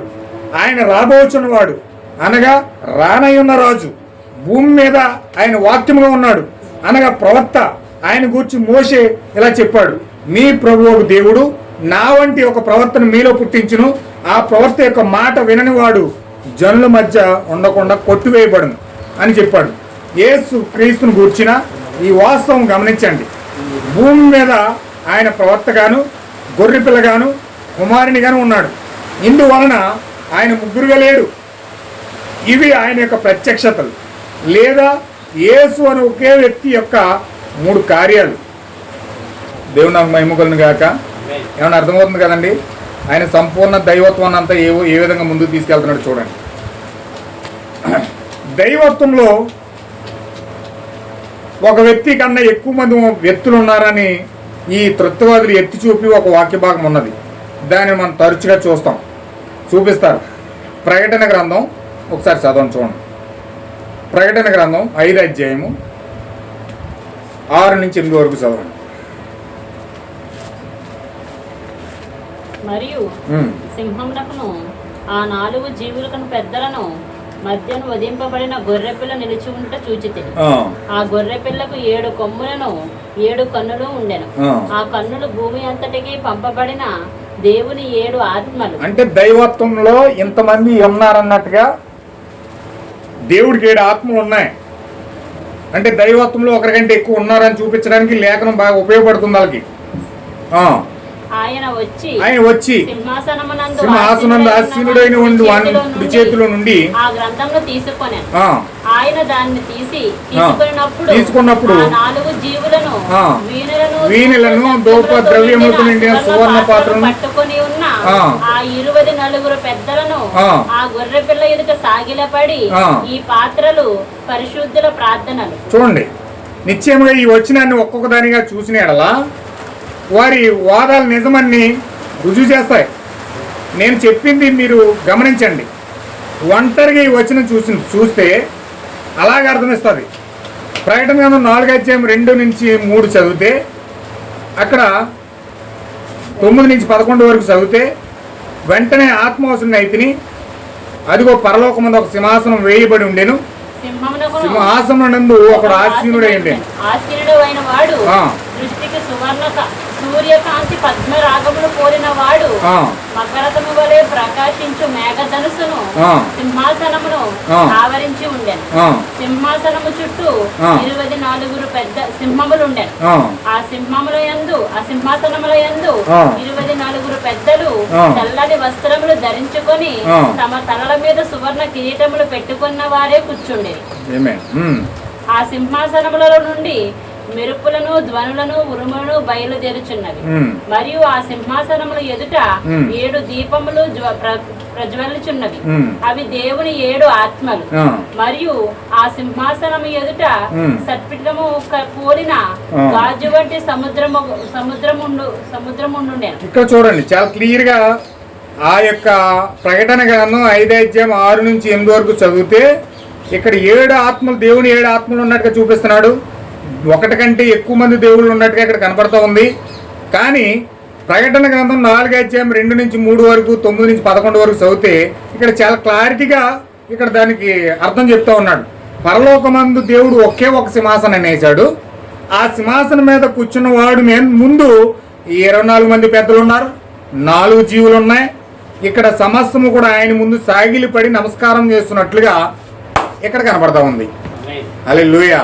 అంటే దేవుని యొక్క 7 ఆత్మలు కానీ, దేవుని యొక్క 7 ఆత్మలు అనగా 7 వర్తమానికులు కానీ, 24 మంది పెద్దలు కానీ, 4 జీవులు కానీ, శరాపులు కానీ, కెరాపులు కానీ, ఇవన్నీ కూడా సింహాసనం, ఒక సింహాసనం అక్కడ వేయబడి ఉంది. ఆ ఒక సింహాసనం పైన దేవుడు ఆసీనుడై ఉన్నాడు. ఆయన ముందు వీళ్ళందరూ కూడా సాగిలిపడి నమస్కారం చేస్తా ఉన్నారు. హల్లెలూయా. అంటే వీళ్ళందరూ ఒకరికంటే ఎక్కువ మంది దేవుళ్ళు ఉంటే యోహానికి అక్కడ ఎలాంటి ప్రత్యక్షత రావాలంటే అన్ని సింహాసనాలు ఉండాలి. అక్కడ 3 దేవుళ్ళు ఉన్నారనుకోండి, 3 సింహాసనాలు వేయాలి. దేవదాస్ గారి బైబిల్ మిషన్లో దేవదాస్ గారికి వేస్తారు కదండి, తండ్రికో కుర్చీ, కుమారుడికో కుర్చీ, పరిశుద్ధాత్మకు కుర్చీ, పక్కన దేవదాస గారికి కూడా కుర్చీ ఉంటుంది. వాళ్ళు ప్రతి బలిపీఠం మీద 4 కుర్చీలు వేస్తారు. ఒకటి తండ్రికి, ఒకటి కుమారుడికి, ఒక పరిశుద్ధాత్మకి 4 కుర్చీ దేవదాస గారు కూర్చుంటారంట వచ్చి. హల్లెలూయా. వాళ్ళు అలాగే వేస్తారు. అయితే ఖచ్చితంగా పరలోకంలో కూడా 3 సింహాసనాలు ఉండాలి. 3 దేవుళ్ళు ఉంటే తండ్రి దేవుడు కూర్చుంటాడు, కుమారుడు దేవుడు కూర్చోడా, పరిశుద్ధాత్మ కూర్చోదా? మరి ఖచ్చితంగా వాళ్ళకు కూడా సింహాసనాలు ఉంటాయి కదా 3 దేవుళ్ళు అయినప్పుడు. అయితే ఇక్కడ ప్రవక్త ఏం చెప్తున్నాడంటే పరలోకంలో 4వ అధ్యాయంలో, ప్రకటన గ్రంథం 4వ అధ్యాయంలో ఒకే ఒక సింహాసనం వేయబడి ఉంది. ఆ ఒకే ఒక సింహాసనం అయిన దేవుడు, సర్వోన్నతమైన దేవుడు అక్కడ ఆసీనుడై ఉన్నాడు, ప్రభువైన యేసుక్రీస్తు. ఆయనకు వీళ్ళందరూ కూడా 24 మంది పెద్దలు కానివ్వండి, ఈ 4 జీవులు కానివ్వండి, దేవుని యొక్క 7 ఆత్మలు కానివ్వండి, శరాపులు కానివ్వండి, కెరాబులు కానివ్వండి, అన్నీ కూడా ఆయనకి సాష్టాంగ నమస్కారం చేసి ఆయన యుగయుగములు జీవించుచున్న వాని తోడు ఒట్టు పెట్టుకొని, ప్రభువా మా దేవా, నువ్వు సమస్తమును సృష్టించావు, నీ చిత్తమును బట్టి ఉన్నాయి, దానిని బట్టి సృష్టించబడిను గనుక నీకే మహిమ, ఘనత, ప్రభావములు పొందనరుడు అని చెప్పుచు కిరీటమును తీసి కింద పెట్టి గాన ప్రతిగానాలు చేస్తూ స్తుతిస్తా ఉన్నాయి. ఆమేన్. హల్లెలూయా. వీళ్ళు దేవుళ్ళు అయితే ఎందుకు ఆ దేవుడిని ఆరాధిస్తారు? వీళ్ళు దేవుడిని అయితే ఎందుకు గాన ప్రతిగానాలు దేవుడికి చేస్తారు? వీళ్ళు ఎందుకు వీళ్ళందరూ కూడా సాగిలు పడి కిరీటాలు తీసి కింద పెట్టి ఆయనకి సాష్టాంగ నమస్కారం చేస్తారు వీళ్ళు? హల్లెలూయా. అంటే ఈ యొక్క లేఖనాల ప్రకారం మనం చూస్తే ఒకే ఒక దేవుడు ఉన్నాడు. ఆయన సర్వోన్నతమైన ప్రభువైన యేసుక్రీస్తు అయి ఉన్నాడు. ఆయనకే మొత్తం పరలోకమంతా కూడా సాష్టాంగ నమస్కారం చేస్తా ఉంది. హల్లెలూయా. కానీ సాతాను ఏం తీసుకొచ్చిందంటే తండ్రి దేవుడు పైన ఉన్నాడు, కుమారుడు దేవుడు, ఇంకో దేవుడు, 3 దేవుళ్ళు ఉన్నారు, 3 సింహాసనాలు ఉన్నాయి, మనం 3కి నమస్కారం చేయాలి, 3కి ఆరాధన చేయాలి. యెహోవాకి ఆరాధన చేస్తే యేసుక్రీస్తు బాధపడతాడు, యేసుక్రీస్తుకి ఆరాధన చేస్తే పరిశుద్ధాత్మ బాధపడతాడు. కాబట్టి 3 సమానమే, 3కి తగిన అంత ఆరాధన మనం చేయాలని చెప్పి 3 పేర్లు తలుచుకుంటూ 3కి ఆరాధన చేస్తూ బైబిల్ని ఒక వ్యభిచార గ్రంథం చేసేసారు. మరియమ్మను ఒక వ్యభిచార తల్లి అని చేసేసారు. వీళ్ళ నోటి ద్వారా వీళ్ళే ఒప్పుకుంటూ వీళ్ళే ప్రత్యక్ష సాక్షులుగా మారిపోయారు. హల్లెలూయా. చూడండి జాగ్రత్తగా గమనించిన ఎడల, ఒకడు సింహాసనం మీద కూర్చుని ఉన్నాడు. 3వ వచనంలో ఇట్లున్నది, ఆసీనుడైన వాడు. ఒకడు, వారు కాదు, ఆసీనుడైన వాడు సింగులర్ కనబడుతుంది అక్కడ. వాడు 3 ఉంటే వాడు అంటారు, కానీ ఆసీనుడైన వాడు అని ఉంది అక్కడ. అంటే ఒక్కడే ఆసీనుడయ్యాడు ఆ సింహాసనం మీద. ఆయన ఎలా ఉన్నాడంటే అతడు సూర్యకాంత పద్మరాగములను పోలినవాడు. సూర్యకాంత పద్మరాగములు అంటే 14 రాసులు ఉంటాయి, 12 రాసులు ఉంటాయి. మొదటి రాయి సులుమోని రాయి, లాస్ట్ రాయి పద్మరాగం.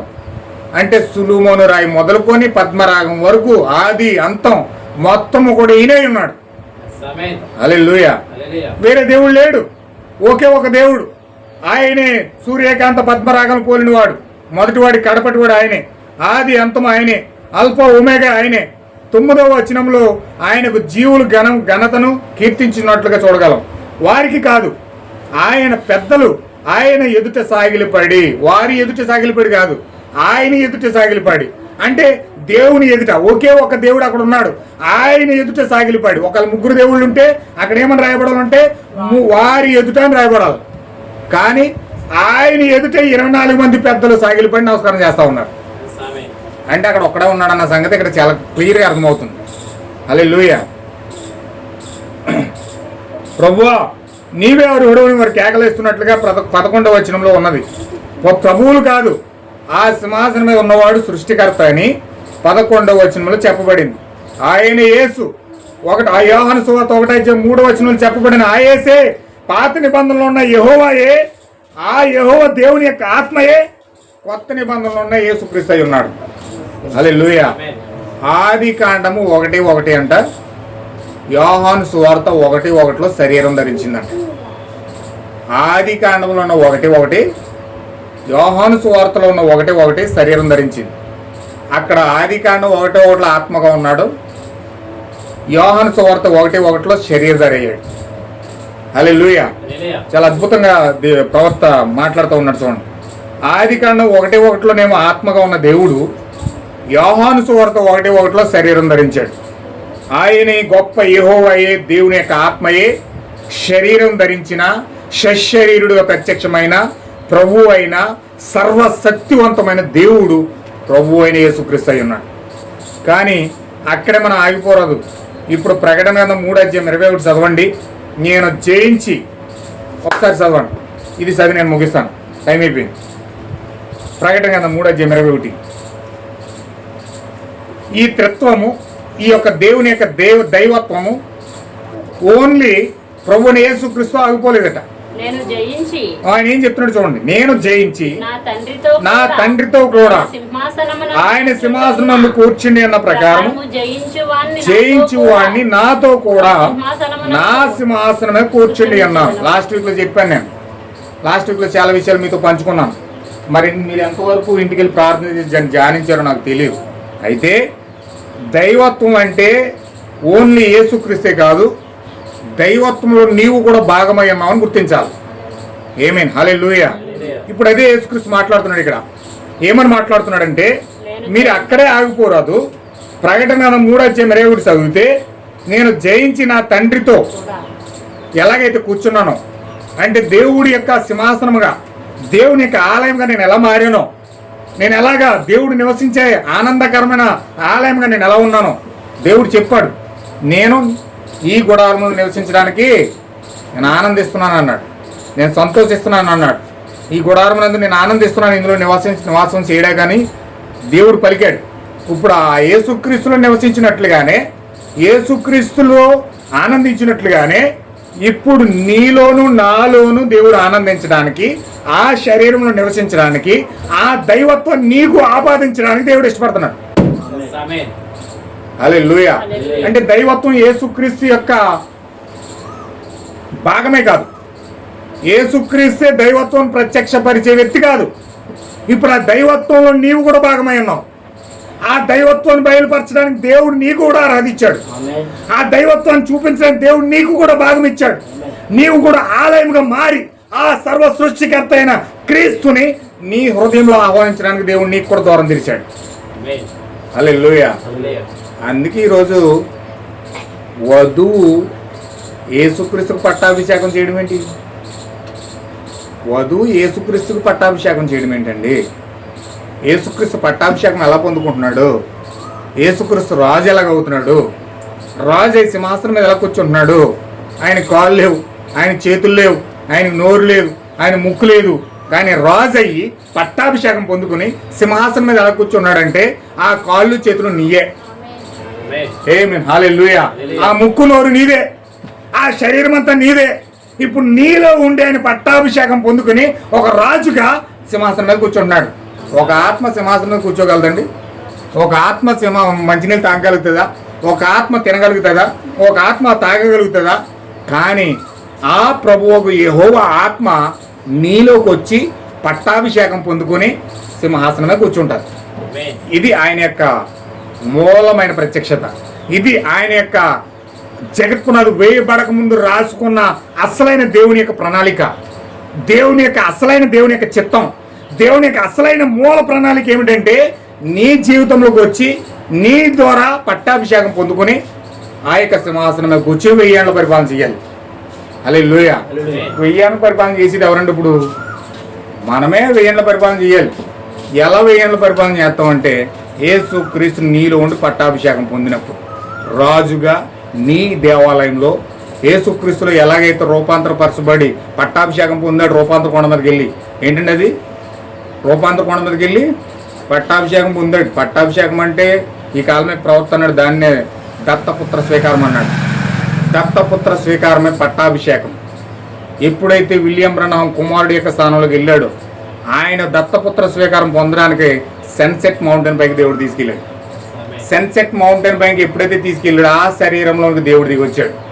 యేసు క్రీస్తులో రూపాంతర కొండ మీద ఎలాగైతే పుత్ర స్వీకారం జరిగిందో సన్సెట్ మౌంటైన్ పైన విలియం బ్రనహాం పుత్ర స్వీకారం అట్లా జరిగింది. పట్టాభిషేకం పొందాడు ఆయన. పట్టాభిషేకం అంటే అర్థం ఏంటంటే డైరెక్ట్గా దేవుడే శరీరంలో దిగడం, నీలో అభిషేకించబడ్డం, క్రీస్తు నీ శరీరంలోకి రావడం. ఇప్పుడు విలియం బ్రనహాం స్థానం అయిపోయింది. ఇప్పుడు ఆయన పుత్ర స్వీకారం పొందేసుకున్నాడు. ఆయన కుమారి స్థానంలోకి వెళ్ళిపోయాడు. ఆయన అసలైన భాగముగా ఆయన దేవుని యొక్క శరీరంగా మారి పరదేశంలో విశ్రాంతి తీసుకుంటా ఉన్నాడు. అయితే ఇప్పుడు నీవు నేను పుత్ర స్వీకారం పొందవలసిన గడియలోనికి, పట్టాభిషేకం పొందవలసిన గడిలోకి వెళ్ళాలి. హల్లెలూయా. మన శరీరంలో దేవుడు రావాలి. సన్సెట్ మౌంటైన్ పైన దేవుడు 7 ఆత్మలతో ఎలాగైతే ఆ యొక్క శరీరంపై దిగొచ్చాడో, అలాగే ఈరోజు నీ జీవితంలోకి, నా జీవితంలోకి, నా హృదయంలోకి, మీ హృదయంలోకి క్రీస్తు ఆ విధంగా రావాలి. అది దైవత్వంలో భాగమై ఉన్నది. ఇప్పుడు ఈ దైవత్వంలో భాగమే యేసుక్రీస్తు యొక్క ప్రత్యక్షత. యేసుక్రీస్తు యొక్క ప్రత్యక్షత నీకు రావడం అంటే అర్థం ఏమిటో తెలుసా? నీవు నీ శరీరంలో యేసుక్రీస్తును పొందుకొని పట్టాభిషేకం పొందుకోవడం. పట్టాభిషేకం నువ్వు ఎప్పుడైతే పొందుకున్నావో, పుత్రస్వీకారం ఎప్పుడైతే పొందుకున్నావో, ఇప్పుడు నీ జీవితం ద్వారా అథారిటీ పొందుకొని ఇప్పుడు నీ మాట సృష్టి అంటారు, నీ మాట సముద్రం అంటారు, నీ మాట జంతువులు అంటాయి, నీ మాట సమస్తము కూడా వినడానికి సిద్ధంగా ఉంది. ఎందుకంటే నీవు అథారిటీ పొందిన దేవుని యొక్క నిజమైన ప్రత్యక్షపరచబడిన దేవుని కుమారుడు అయి ఉన్నావు. హల్లెలూయా. ఎప్పుడైతే ఆ పుత్ర స్వీకారం జరిగిందో, అప్పుడు పట్టాభిషేకం జరిగిందో, అప్పుడు దేవుని కుమారుడు యొక్క భాగముగా నువ్వు మారి నిజమైన ప్రత్యక్షత పొందుకొని దైవత్వంలో భాగంగా ఉంటావు.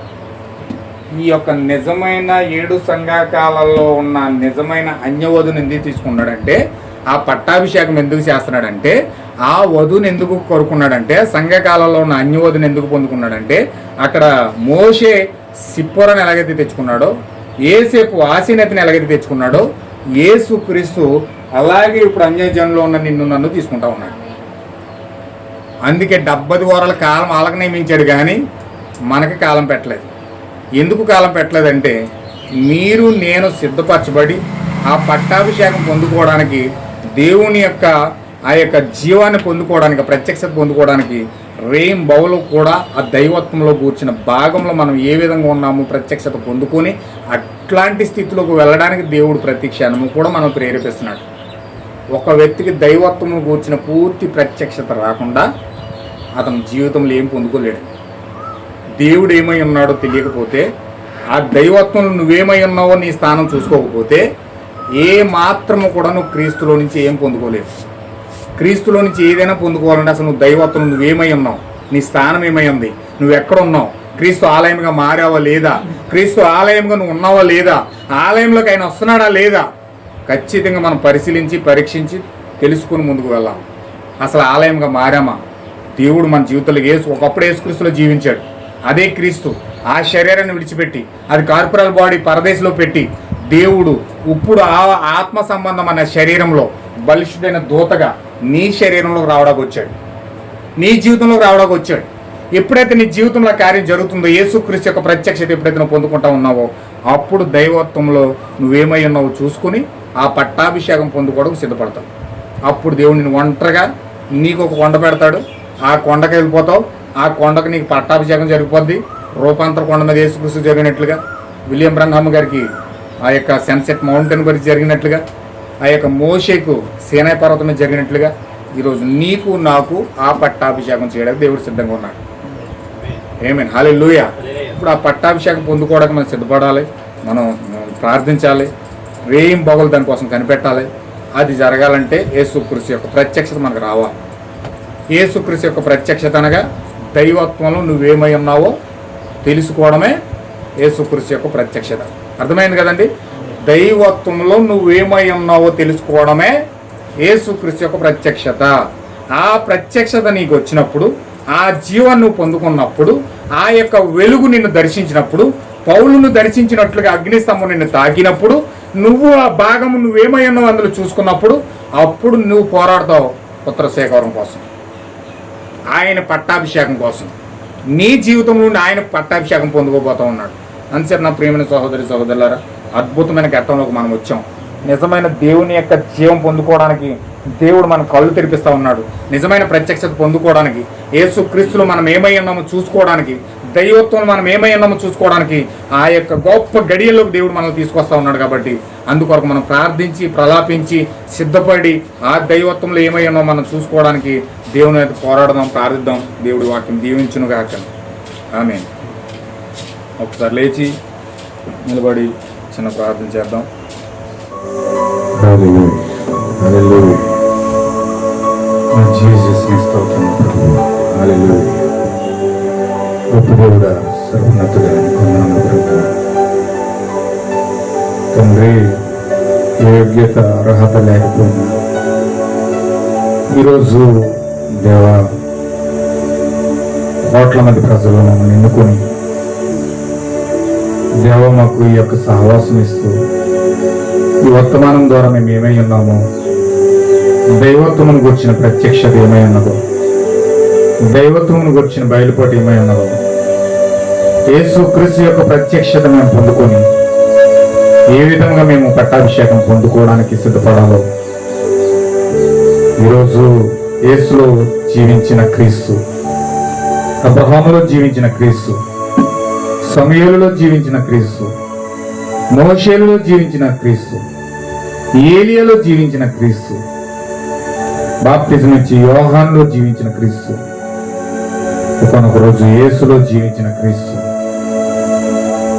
ఈరోజు అపోస్తులలో జీవించిన క్రీస్తు, ఐరెనిస్లో ద్వారా జీవించిన క్రీస్తు, కొలంబోలో జీవించిన క్రీస్తు, మార్టిన్ లూథర్ కింగ్ లో జీవించిన క్రీస్తు, జాన్ వెస్లీలో జీవించిన క్రీస్తు, మా ప్రవక్త విలియం బ్రనహాంలో జీవించిన క్రీస్తు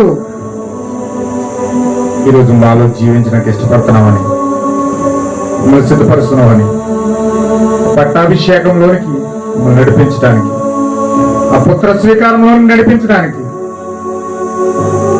దేవా మాకు ఈ అవకాశం ఇస్తా ఉన్నావు. ఇంత గొప్ప కృపనిస్తా ఉన్నావు దేవా, ఇంత గొప్ప కృపనిస్తా ఉన్నావు. హల్లెలూయా. తండ్రి, నీకు మా జీవితాలు ప్రాణాత్మకంగా అర్పించుకుంటా ఉన్నాం.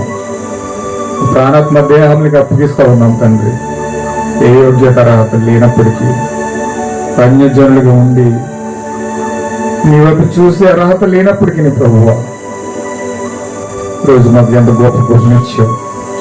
నీ వధువుగా సిద్ధపడడానికి, గొప్ప పట్టాభిషేకం మా జీవితంలో జరగడానికి, తండ్రి సింహాసనం ఏ విధంగా కూర్చున్నావో అదే సింహాసనం పైన మమ్మల్ని కూర్చుండబెట్టడానికి చివరి కాలం మమ్మల్ని వాగ్దానం చేసిన దేవుడు తండ్రి. గొప్ప వాగ్దానం చేసావు ప్రభువా. ఈరోజు గొప్ప బయలుపాటు మాకు ఇచ్చావు తండ్రి.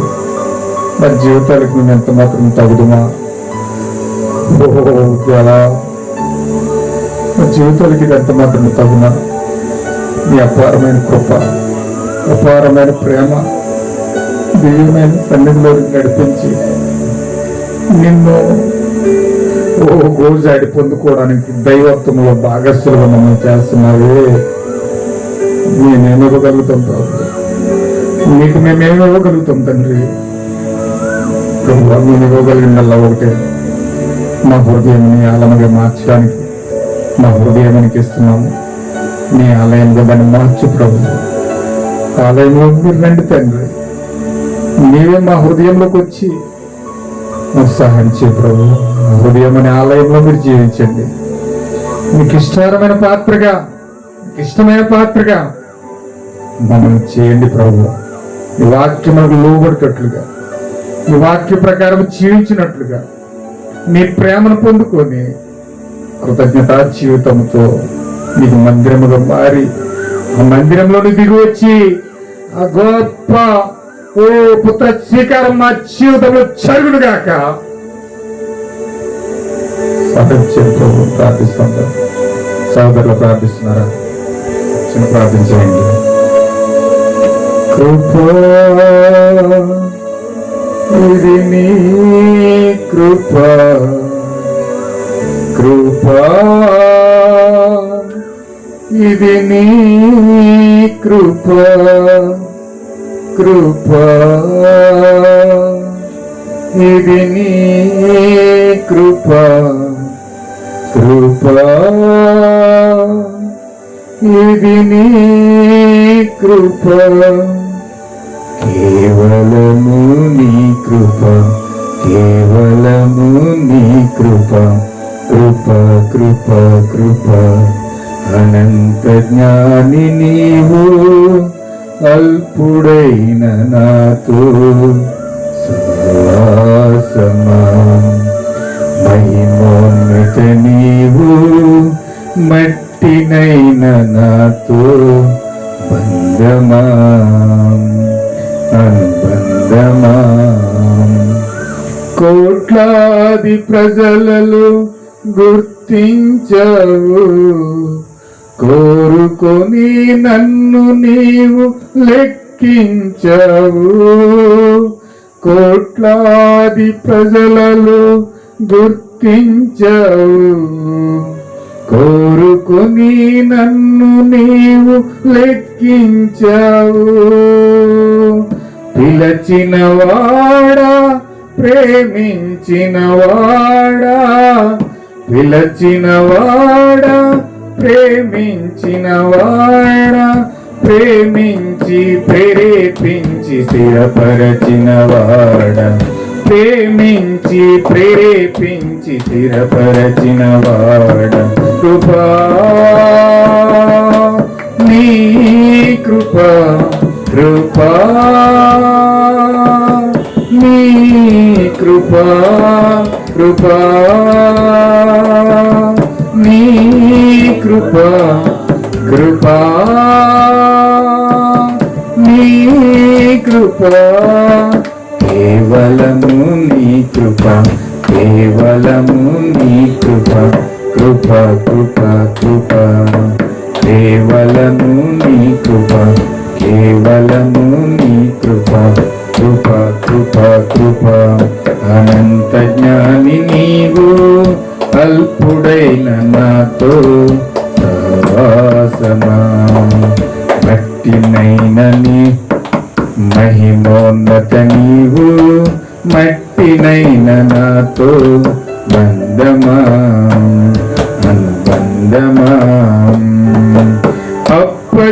అప్పగించుకున్నాను నీ కృపకు నన్ను గొప్ప యేసయ్యా నీ సన్నిధిలో ఉన్నాను అప్పగించుకున్నాను నీ కృపకు నన్ను గొప్ప యేసయ్యా నీ సన్నిధిలో ఉన్నాను పిలచిన వాడా ప్రేమించిన వాడా పిలచిన వాడా ప్రేమించిన వాడా ప్రేమించి ప్రేరేపించి స్థిరపరచిన వాడా ప్రేమించి ప్రేరేపించి స్థిరపరచిన వాడా కృపా